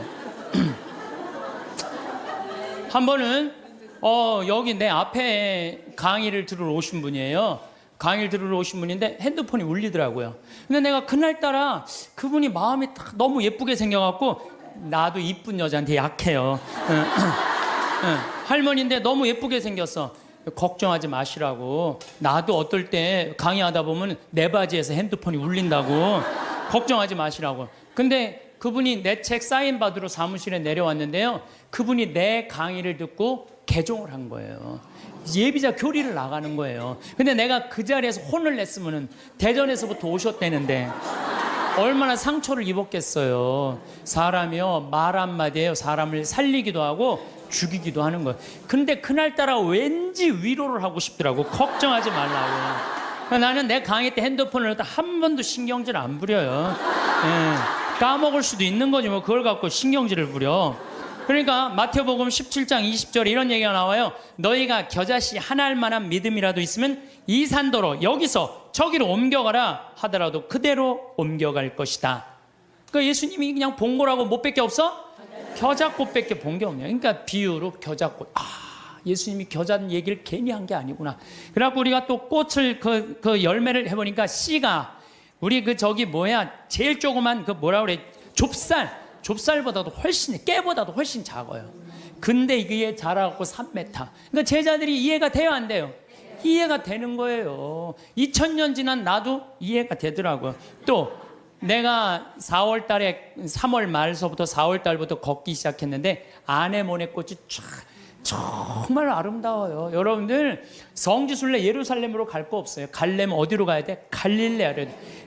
갈릴레아는요 북쪽이에요. 북쪽. 남쪽, 예루살렘은 남쪽에 있고요.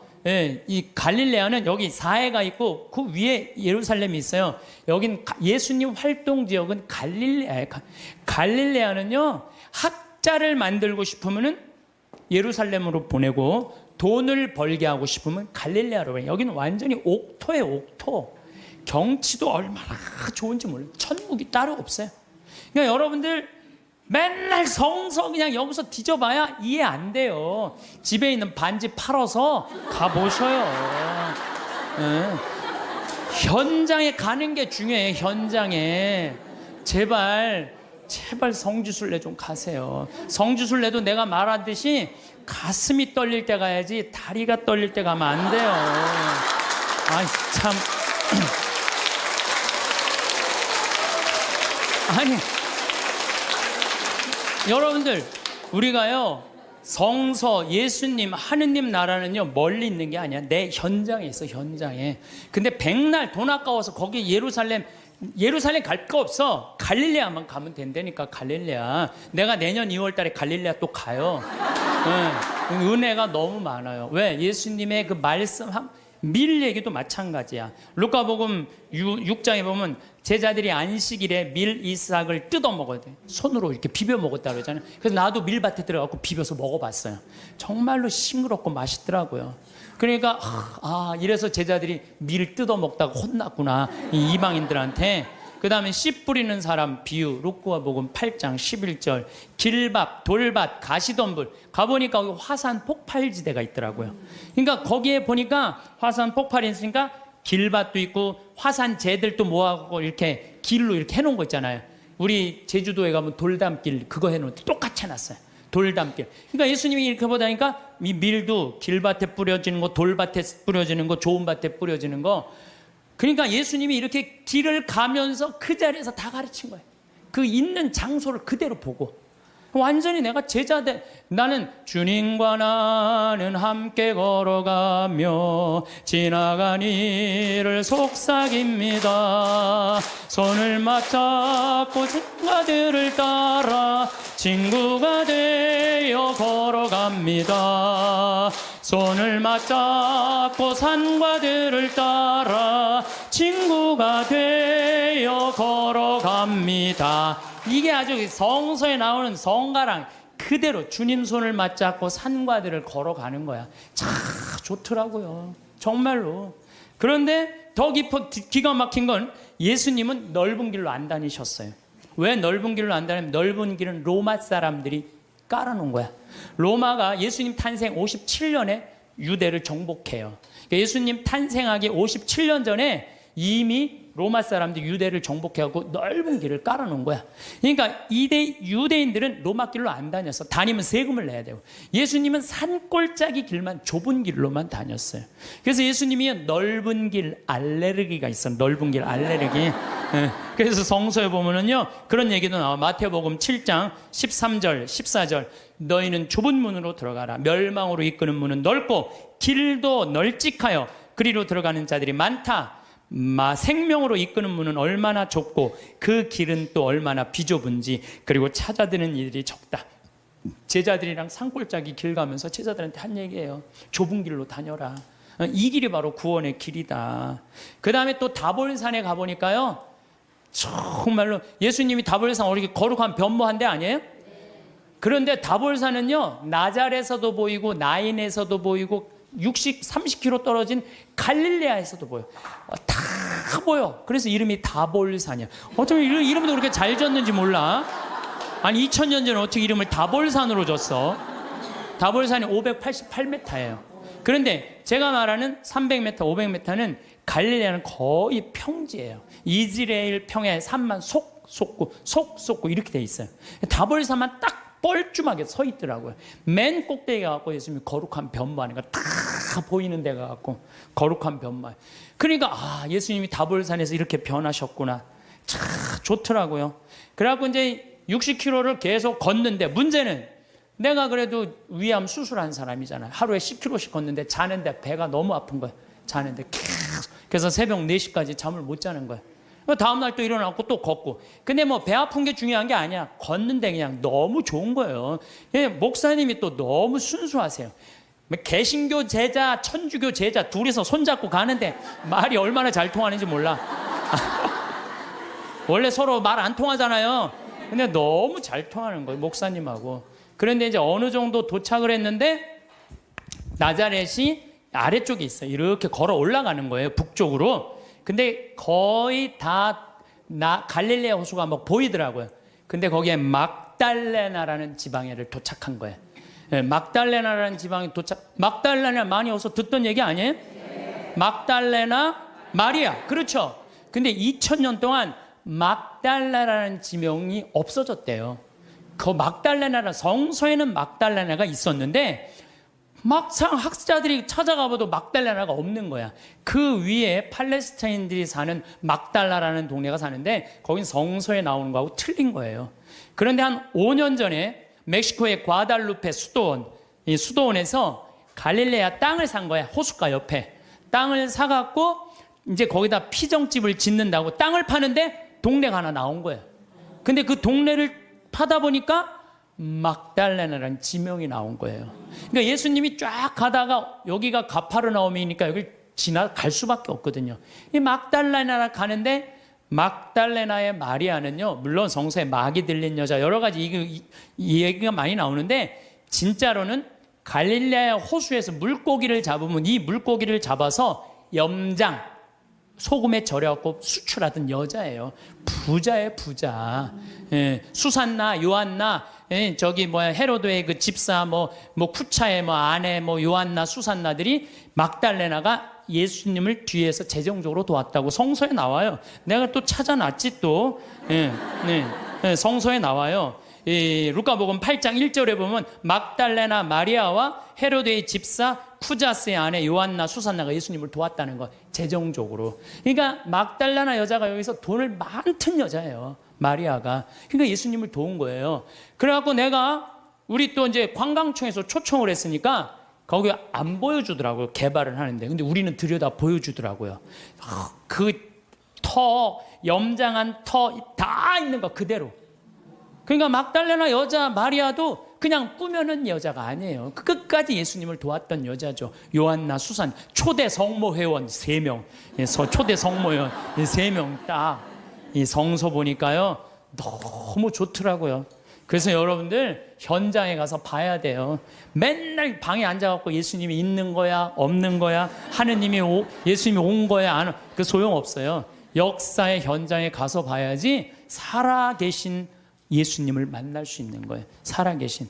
근데 이제 내가 이제 어디에 도착을 했느냐면은 예수님 산상설교에 도착을 했어요.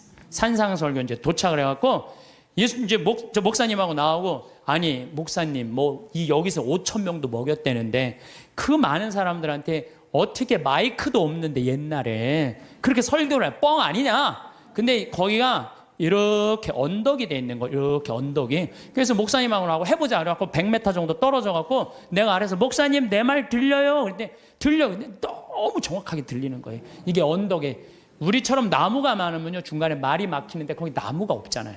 그대로 평지 언덕인데 한마디에 그냥 뻥뻥 다 들리더라고요. 그래서 거기서 예수님이 산상설, 진복, 팔단, 행복 선언한대잖아요. 그 목사님이 거기까지는 좋았는데 갑자기 신부님 우리 기도하자는 거예요. 당황스럽더라고. 신나게 뭐 놀다가 무슨 기도야. 기도하자고. 그래서 그럼 하자고. 목사님이 저보다 나이가 좀 많으셨어요. 근데 갑자기 무릎을 꿇더니 목사님이 1분도 안 돼서 통성 기도를 하는 거야. 아버지 이러면서 당황스럽더라고요. 아니 우리 신부들이 뭐 아버지 통성기도 해본, 나는 한 번도 없거든요. 통성기도를 해본 적이 평생 살면서 통성기도를. 근데 1분 만에 목사님이 아버지 감사합니다 그러는데 나는 이렇게 옆에 앉아갖고 이걸 어떻게 해야 되나, 내가 같이 통성기도를 해야 되나. 근데 뭐 이게 눈물이 나와야지 통성기도를 하잖아요. 5분 동안 빨리 끝내시겠지. 5분 동안 계속 하시는 거예요, 기도를. 끝날 것 같지가 않은 거야, 내가 보기엔. 근데 옆에서 너무 애절하게 기도를 하니까요, 나도 이거 열심히 해야 되나 보다, 이런 생각이 들어갖고, 목사님은 가슴으로 기도하지만 나는 머리로 기도하잖아요. 그래서 예수님 감사합니다. 내가 수술하고 이렇게 이 당신 길을 걸으니까 너무 행복하다고. 그 나자렛에서부터 다볼산 지나고 뭐 가나, 나인 뭐 이런 거 지나면서 밀반, 뭐 겨자, 뭐 그다음에 예수님 여기 막 가시관한 그 사과, 그게 그렇게 아프더라고 해보니까. 그런 거 하는데 옆에서는 계속 아버지 그러면 막 그냥 분위기가 그냥 뭐 이상한 거예요, 분위기가. 근데 나도 이렇게 기도를 한 5분 10분 하는데 머리끝부터 뜨거워지기 시작하는 거야. 머리끝부터 막 뜨거워지는데 배가 막 뜨거운 거예요. 그래갖고 이렇게 배가 왜 뜨거우죠? 그리고 한 30분 동안은 계속 그냥 아버지하고 통성기도 옆에선 완전히 하느님 왜 그러죠? 이 배가 왜 이렇게 뜨겁죠? 그런데요, 그거 기도가 끝났는데 그날 이제 호텔에 가서 잠을 자는데요, 2년 만에 처음으로 한 번도 배 안 아프게 아침 밤 한 9시부터 다음날 6시까지 그대로 잔 거예요. 다음날 일어났는데 내가 2년 동안 맨날 밤마다 배가 이렇게 찢어지듯이 아팠는데 안 아프고 일어난 거예요. 가만히 있어봐. 내가 어젯밤에 한 번도 배가 안 아팠는데 이상하다? 그날 이후부터 오늘 딱 거의 1년이 지났는데 한 번도 배가 안 아픈 거예요. 여러분들, 아니 이게 너무 신기한 거예요. 왜 신기하냐면은 그날 막 배가 막 뜨거운 게 느껴졌거든. 막 내 CD 듣고 막 온몸이 뜨거워진다 그래. 발가락에 감각 걸린 우리 음악 선생님처럼 그날 막 온몸이 뜨거웠더니 배가 막 뜨거운 거예요. 그날부터 하나도 안 아픈 거예요. 그러니까 내가 1년 동안 강의를 250번을 해. 매일 3시간 이렇게 3시간, 4시간씩 강의해도 돌아다니는 거예요. 그래서 저는요, 그날 목사님 옆에 너무 붙어서 기도한 게 내가 효과를 본 것 같아요. 하느님이 쐈는데, 목사님한테 쐈는데 이게 내가 너무 붙어 있어갖고 잘못 맞으라고 나한테 온 거야, 나한테.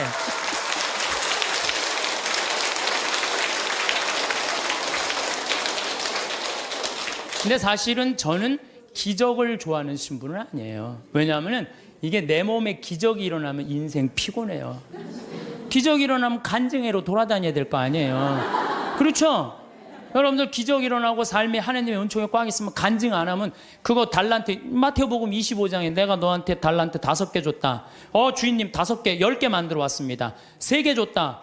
주인님 6개 만들어 왔습니다. 하나 줬네. 나는 주인님이 무서워갖고 땅속에 묻어뒀습니다. 그랬더니 이 게으른 종아, 내가 그럼 이자라도 놔야 될 거 아니냐? 은총을 줬는데 말 안 하고 가만히 있고 살면은 내가 나중에 하나님한테 어떻게. 난 그래서 은총 주지 말라 이거예요. 내 인생 피곤하니까. 제가 파티마 성모님 그 성지에 가서도, 파티마가 아니라 누르도 가서도 내가 이렇게 침수하잖아요. 내가 성모님한테 기도했어요. 제발 내 몸에 기적 일으키지 말라고. 인생 피곤하니까. 네.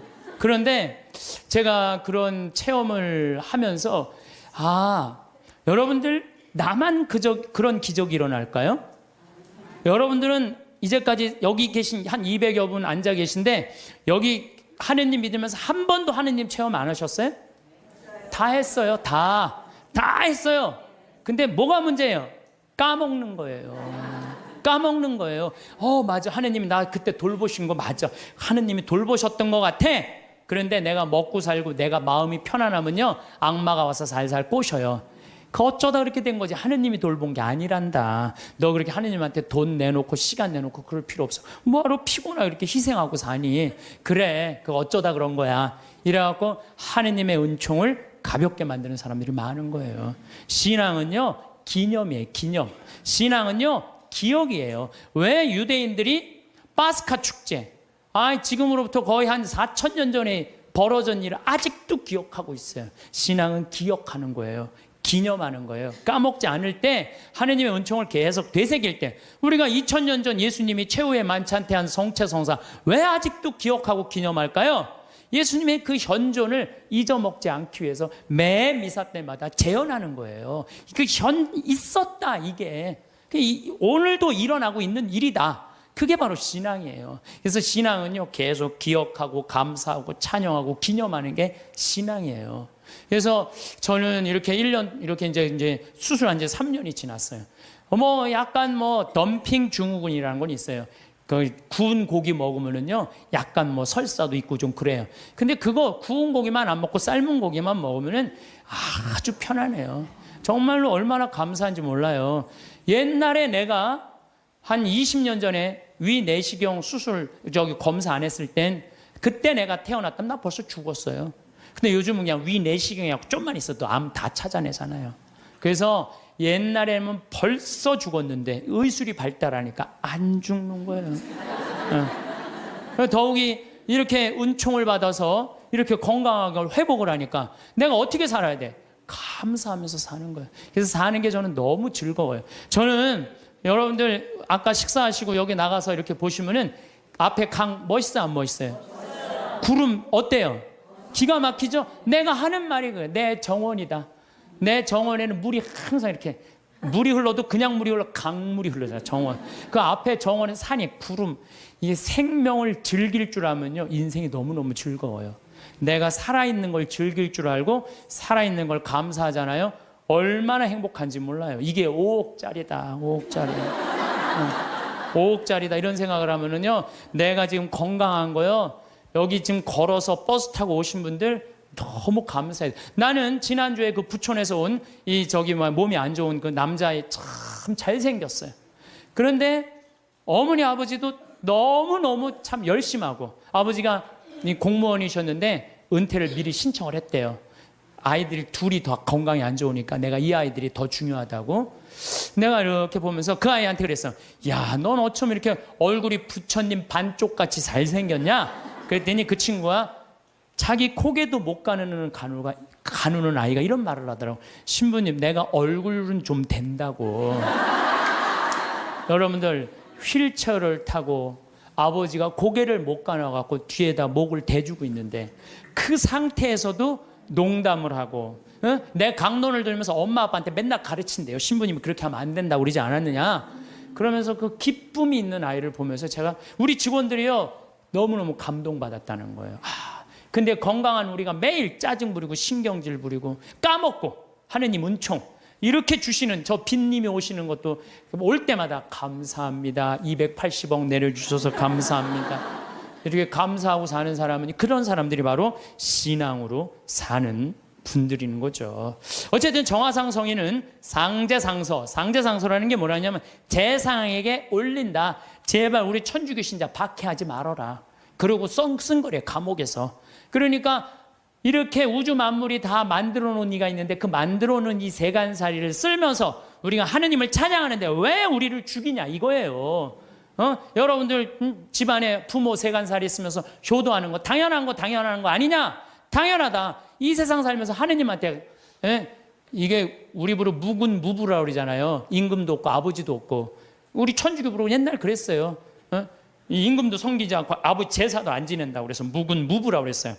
근데 뭐가 무군무부냐? 하느님 아버지 찬양하는 게. 그래서 성인은 이런 글을 써요. 오간에서 지쳐서 죽는다는 거. 하느님 믿는다는 이유로. 지금 우리 성인들은 오간에서 지쳐서 죽었어요. 여러분들 최경환 프란치스코 성인 알죠? 수리산에. 근데 그 최양업 신부 아버지. 최양업 신부 아버님 최경환 프란치스코 성인이야. 엄마가 이성래 마리아예요. 이성래 마리아인데 이 이성래 마리아가 남편하고 같이 감옥에 가요. 근데 이 집이 최양업 토마 신부님이 제일 장남이야. 근데 밑으로 아들이 5이 있었어. 15, 12, 9, 6, 3살짜리. 근데 감옥에 형이 신학교 갔다니까 애들은 옛날에 감옥에 가둘 수가 없었어요. 근데 다 감옥에 넣어버린 거예요. 그래 애들은 감옥에 안 가니까 감옥에 가도 뭐 먹을 거라도 주먹밥이라도 주는데 애들 건 안 나오는 거예요. 그러니까 엄마가 자기 걸 나눠서 5을 먹이니 젖이 나와요. 3살짜리가 감옥에서 죽어요. 그러니까 오간에서 지쳐 죽는 거, 오간에서 지쳐 죽는 거예요. 그러니까 이 이성래 마리아가 실신을 해요. 막내가 죽으니까. 그걸 가만히 보니까 내 자식도 다 죽이게 생긴 거야. 그래서 배교를 해요. 아들이 신학생인데도 배교를 나 하느님 안 믿는다고. 그래갖고 내 자식을 데리고 나와요. 데리고 나오는데 미치겠는 거야. 남편은 순교를 했지. 아들은 신학교 신부님 된다고 마커로 유학을 갔지. 자기가 배교라는 게 너무 괴로운 거야. 그래갖고 애들이 국어하러 나간 사이에 다시 감옥에 가요. 나 하느님 다시 믿는다고. 그러니까 이 네 자식이 3살짜리 죽고 6살서부터 동냥을 해갖고 엄마 먹을 걸 갖다 주는 거예요. 근데 이제 엄마가 참수가 결정이 돼요. 그 얘기를 듣고 이 네 자식이 어떻게 하는 줄 알아요? 국어를 한 걸 다 모아갖고 희광이를 찾아가요. 희광이를 찾아갖고 우리 엄마 목 자를 때 한 번에 잘라달라고. 왜냐하면 옛날에요 참수할 때요 이 일부러요 칼을 안 갈아요. 여러 번 쳐서 죽였어요. 우리 김대건 신부님이 6번째 칼에 떨어져요 목이. 그러니까 생각을 해봐. 이렇게 치고 그러니까 아주 비참하게 죽이는 거예요. 근데 이 네 자식이 구걸한 걸 갖고 와갖고 우리 엄마 거지들이 와갖고 우리 엄마 이성내 마리아인데 죽을 때 한 번에 쳐달라고. 그걸 받고 이 희강이가 밤새 칼을 갈아요. 그래갖고 엄마를 한 번에 목을 쳐줘요. 그러니까 하느님 믿는다는 이유로 오간에서 지쳐서 죽고 목매 죽었던 거야. 그러니까 이 집안 식구 근데 더 기가 막힌 건요. 내가 이 집안을 추적을 해봤어요. 아들이 넷이잖아요. 근데 이 집에 신부가 12, 수녀님이 9명 나왔어. 원주교 책이시 신부님이 그 집 자손이 직계 자손인 거예요. 그러니까 이 집안은 하느님 믿는다는 이유로 모든 거 다 잃어버리고, 그리고 이 4대가 걸쳐 내려왔는데도 어떻게? 그 집안에서 신부가 12, 수도자가 9명이 나온 거예요. 대단하죠. 그렇죠? 오간에서 성인 말이 그래.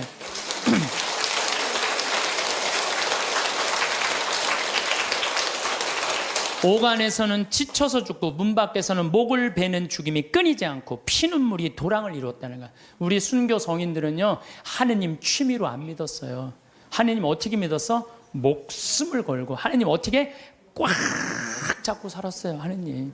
요즘 우리 현대인들처럼 그냥 설렁설렁 나가고 싶으면 나가고 안 나가고 싶으면 안 나가고 이렇게 믿지 않았다는 거예요. 그러니까 성인이 이런 얘기를 해요. 통곡하는 소리 하늘까지 부풀어 올라 아비는 자식을, 형은 아우를 부르미 막다른 데로 쫓긴 사람이 몸돌이킬 데가 없습니다. 이게 무슨 얘기냐면 정화상 성인도 마찬가지야. 아버지 정약종 아우스틴 1801년에 순교하세요. 아버지가 초대 명도회 회장, 지금 명동 성당의 교우들 회장이었어요. 근데 정철상 가롤로 아들 1801년에 아버지하고 아들하고 같이 죽어요. 그러니까 여기서 무슨 얘기 나와? 아비는 자식을 부른다 이거. 내 아버지 아들 부르고 죽었다 이거예요. 형은 아우 정철상 가롤 동생이 정화상 성이잖아요. 동생 죽었다는 거예요. 더욱이 유소사 체칠리아 정정의 엘리사벳, 그러니까 정화상 성인은 5이 다 죽은 거야. 아버지 정약종, 정철상 가롤로, 유소사 체첼레, 정정 엘리사벳, 정화상 바오로스 5 다 죽은 거야. 하느님 믿는다는 이유 하나로. 그런데 유소사 체칠리아는요 230대를 맞아요. 매를. 곤장을 여러분들 맞는다는 게 뭔지 알아요? 곤장? 이 최하원이라고 영화 감독이 있어요. 1981년에 순교전 찍은 영화 감독이 있는데 이분이 한 얘기예요. 그때 엑스트라 하루 일당이 5,000원이었대요. 근데 도대체 곤장을 맞으면 얼마나 고통스러운지 하루에 2만 원을 걸고 엑스트라 중에 지원자를 찾았대요. 하루 종일 나오면은 5,000원인데 한 대 맞으면 2만 원인데 한 4대만 맞으면 한 달 뭐 일주일 거 되잖아요. 그러니까 한 사람이 내가 맞겠다고 나섰대요. 그래갖고 물을 뿌리고 그 똑같은 곤장 이거를 한 대를 딱 때리니까 이만큼 살이 부풀러 오르더래요. 2대를 때리니까 피가 터지더래요. 2대 이상을 못 때렸대요. 이런 곤장을 72살 먹은 유소사 체칠리아가 230대를 맞은 거예요. 그러니까 옛날에 메뚜기에 맞아 죽는다는 얘기 있죠? 그러니까 죽은 거예요. 그 구데기가 끓고. 이 구데기 끓는 건 김대건 신부님 많이 맞아갖고 구데기 끓는다고 그러잖아요. 8월 달에 잡혀갖고 9월 달에 순교했으니까 그 더운에 두들기면 구데기. 그 썩는 거죠. 저 정정의 엘리사벳 320대를 맞고 아버지하고 똑같이 서서문에서 목 잘려 죽어요. 그러니까 우리 순교 성인들은 하느님 믿는다는 이유로 다 죽은 거예요. 예. 근데 우리는 어때요? 우리는 그냥 하느님 취미로 믿는 그런 경향이 너무 많아요.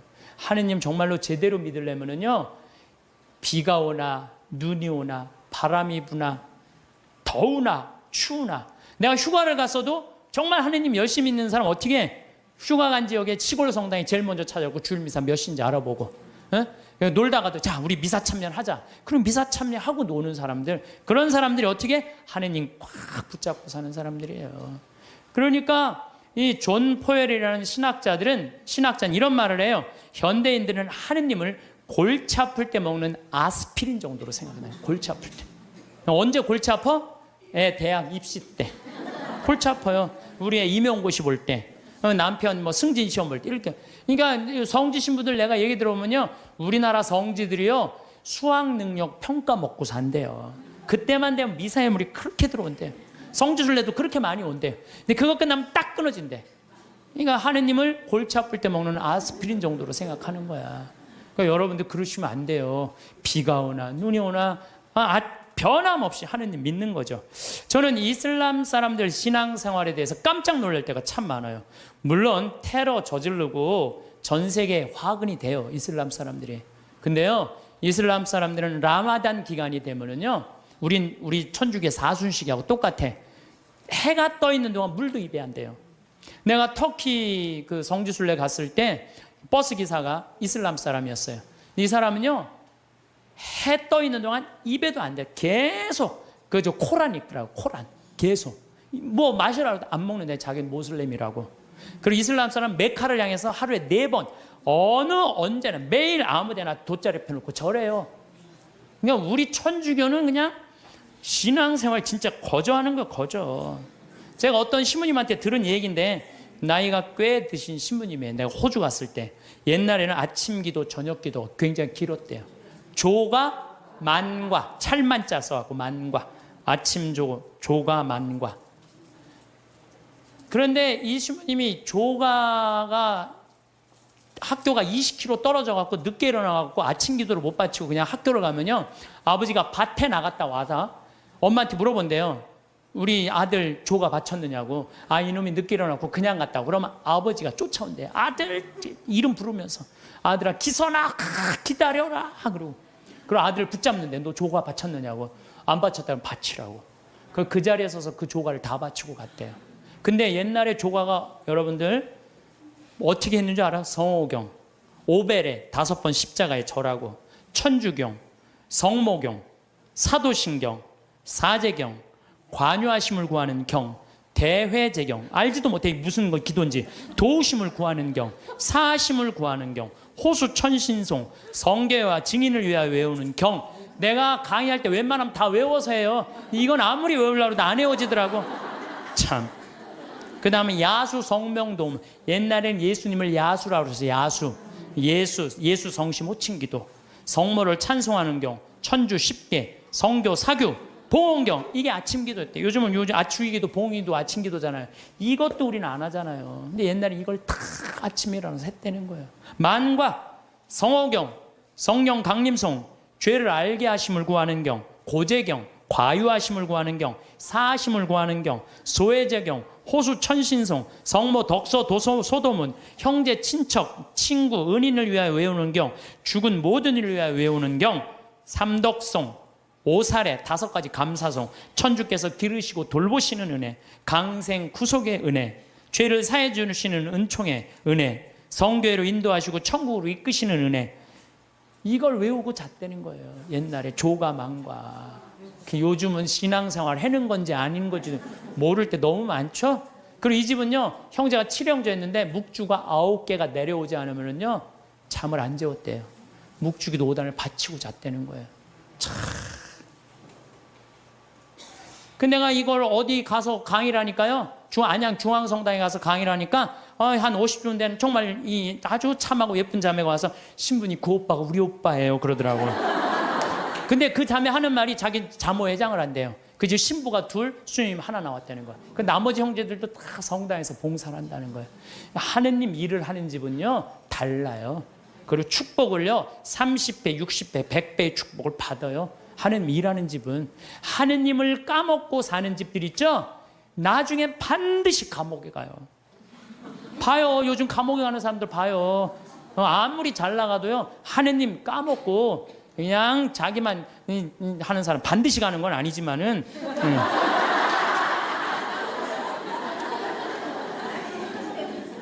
요즘처럼 성당 가려면 가고 말려면 말라는 식의 신앙교육이 아니었다는 우리 선조들은.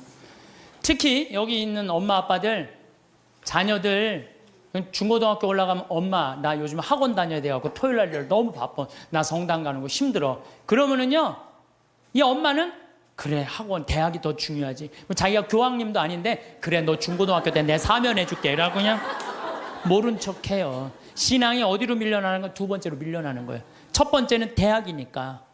그래갖고 그냥 애가 중고등학교 떠나면요 영원히 떠나는 거예요. 하느님 이제 모르고 그냥 사는 거예요. 그 다음에 아무리 성당 나오라고 해도요 성당 안 나와요. 그래서 우리 성조들의 하루 일과를 하면요 아침에 잠을 깨면서 즉시 성호를 그면서 예수 마리아 요셉 그런대요. 눈 뜨면 뭐라 예수 마리아 요셉 그래. 눈 뜨면 예수 마리아 요셉. 나도 신학교 때 내가 신학교 때 아침 기상종을 쳤어. 내 목소리가 크니까 기상종을 치면서 내가 베네디카무스 도미노, 이게 뭐냐면 주님을 찬미합시다라는 거. 아침에 그 기숙사 전체 강당에 내 소리가 다 울려요. 목소리 워낙 크니까. 그러면 이제 신학생들이 누워서 그 소리가 들리면은 침대에서 데오그라시아, 하느님께 감사합시다. 그리고 하루를 시작했다는 거예요. 그리고 우리 성도들은 예수, 마리아, 요셉 이렇게 하면서 기도가 제 마음을 주님께 드리며 구하오니 주님은 오늘 제 마음을 받아 온전히, 오늘 내 마음을 받아 화를 온전히 받아 누려 쓰시라는 거예요. 모든 세상 만물이 제 마음을 어지럽히기를 허락지 마소서. 눈 뜨자마자 하느님 생각하면서 예수, 마리아, 요셉 그러면서, 그리고 일어나면서 십자가에 5번 절했다는 거예요. 옛날에 부모님한테 일어나자마자 아침 문안 인사 드리듯이 십자가에 5번 절했다는 거죠. 옷을 입으면서도 하느님 예전에 저를 벗기소서, 그리고 저를 새 사람으로 입히소서, 곧 저에게 예수님의 거룩한 마음을 입히소서. 옷을 입으면서도 뭐 해달라는 거야? 예수님으로 입혀달라는 거야. 옷을 입으면서도. 더욱이 세수하면서 더 기가 막혀요. 하느님 저는 제 육신을 씻으니 청컨대 주님은 제 영혼을 씻으시고 제 마음을 깨끗하게 하시고 제 영혼에 더러운 것을 없이 하시고. 씻으면서도 나는 육신을 씻으니 하느님은 뭘 씻어달라는 거야? 내 영혼을 씻어달라. 나는요 사실 이렇게 목욕을 좋아해요. 우리 암 환자들은 뜨거운 게 좋대요. 42도가 넘는 게. 그래서 또 난 또 관절염도 있으니까 목욕 진짜 좋아해요. 예. 난 목욕하면 목욕탕 안에 있는 시간이 많잖아요. 탕 안에 있는 멀쩡하게 있는 게 좀 그렇잖아요. 근데 목욕탕에 있으면서 묵주기도를 항상 해요. 그래서 난 묵주기도를 하면서 참 미안했어요. 빨개 벗고 묵주기도 하는 게 미안했어요. 성모님한테도 미안하고 예수님한테도 미안하고. 근데 내가 이거를 구산성지 신부한테 들으면서요, 아, 우리 성도들은 세수를 하면서도 나는 내 영혼을 씻으니, 육신을 씻으니 당신은 영혼을 씻어. 나 그러면서 그때부터 안 미안했어요. 내가 이 영혼이 깨끗하고. 나 오늘 아침에도 여러분들 강의한다고 목욕했어요. 아침에 고통의 신비 5단에서 오늘 저 화요일이잖아요. 너무 좋아요. 그냥 마음이 차분한 거예요. 기도를 하면은. 우리 얼마나 좋아요. 얼굴을 씻으면서도 나는 내 육신을 씻으니 당신은 내 영혼의 더러운 것을 없이 하여 주소서. 식사할 때는 사도 바오로처럼 너희들은 먹거나 마시거나 혹은 다른 일을 행하거나 다 하느님의 영광을 위하여 돼. 우리 주 예수 그리스도를 통하여. 여러분 오늘 곤드레 밥 먹으면서 뭐라 그래? 내가 먹거나 마거나 다 누구를 위해서? 하느님의 영광을 위해서. 야, 웬 곤드레 그냥 막 먹고 그냥 아무 생각 없이. 내가 먹는 이 힘도 다 누구를 위해서 쓰는 거? 하느님의 영광을 위해서 쓴다. 하느님의 영광을 위해서. 야, 나는 우리 선조들 이렇게 사는 모습을 보면서 정말 반성 많이 했어요. 그리고 일할 때 제 본분을 다하여 생활하면 저를 위함이 아니라 하느님을 위하며, 재물을 탐함이 아니며 교만함을 위함이 아니며 쾌락을 도모함이 아니라 겸손과 공로와 순명함을 위하며 땅에서 갚음을 바라지 않고 하늘에서 갚음을 바라나이다. 일을 하면서도 그 잘 때 제 영혼을 주님 손에 드리나이다. 거룩한 죽음을 맞게 하소서. 성도들은 하루 종일 하느님 속에서 살았다는 거예요. 그래서 내가 신학교 때 우리 신학생들이 모여갖고 한번 얘기해. 야, 우리 하루 성호 몇 번 긋냐? 하루 성호를 몇 번, 57번을 긋더라고. 하루 종일. 일어나서 긋죠? 아침밥 먹을 때 4번 긋죠?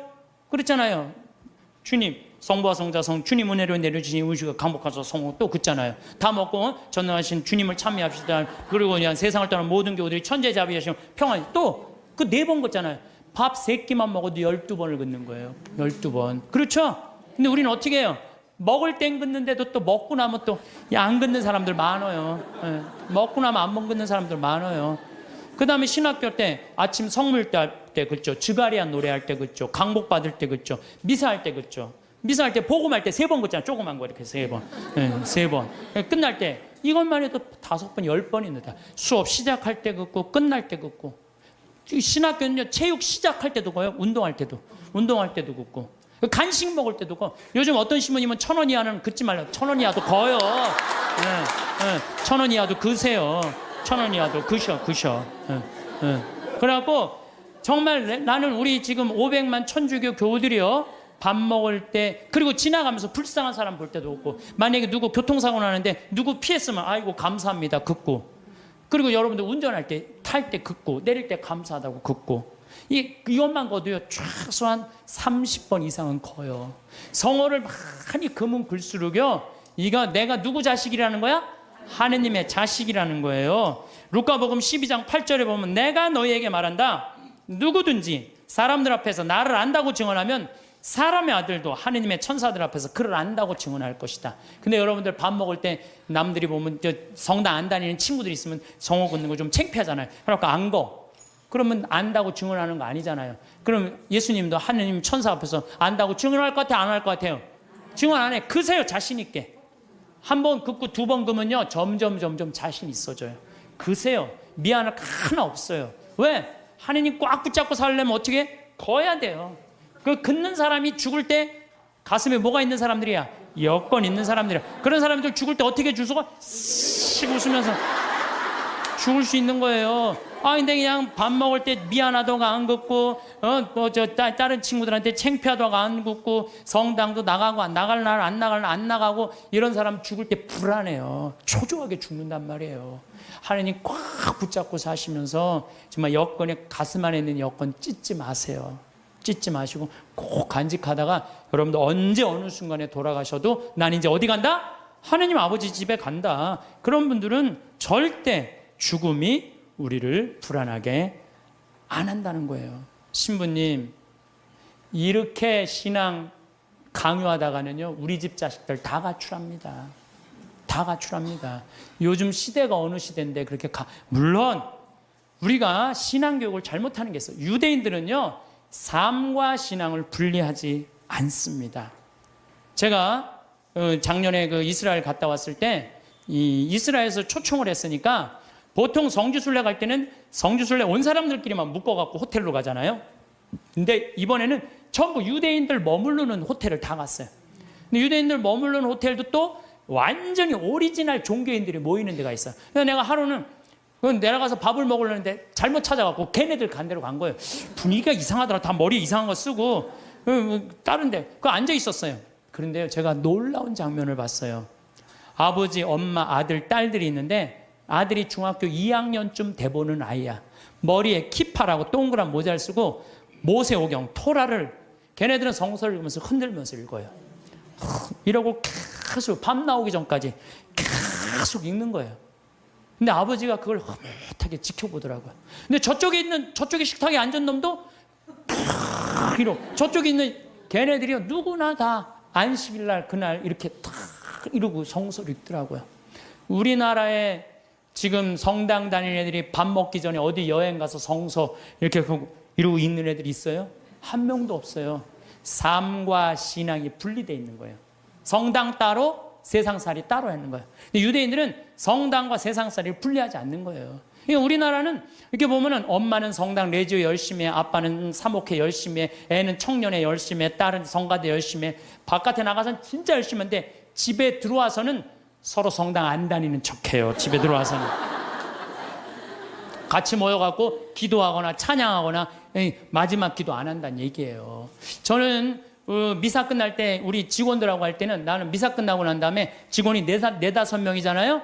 그러면요 주군을 위한 기도, 형제를 위한 기도, 부모를 위한 기도, 자녀를 위한 기도, 부부를 위한 기도 다 바쳐요. 왜 바치는 아니야? 바치면요 재밌어요. 그걸 바치면요 신나요. 왜? 이번에는 부부를 위한 기도, 이번엔 부모를 위한 우리 엄마 아버지, 자녀를, 나는 자식은 없지만 조카를 위한 조카 다 하면요 기도를 우리가요 묵상 기도도 중요하지만 염경 기도도 중요해요. 염경 기도 참 중요한 거예요. 그래서 묵상 기도, 염경 기도, 관상 기도 다 있는데 기본은 뭐야? 염경 기도예요. 이게 아무것도 아닌 것 같아도 여러분들 신앙을 굉장히 업을 시켜주는 거예요. 성서 읽는 것도 중요하죠. 그러니까 유대인들은요 노벨상을 179명이 탔어. 179명. 우리나라 딱 한 명 탔는데. 근데 유대인이 머리가 좋을 것 같아요? 유대인이 IQ가요 전 세계에서 26위예요. 전 세계에서 IQ 제일 좋은 나라는 우리나라예요. 2등은 IQ 1등은 홍콩, 2등은 우리나라, 3등은 북한이에요. 근데 IQ 유대인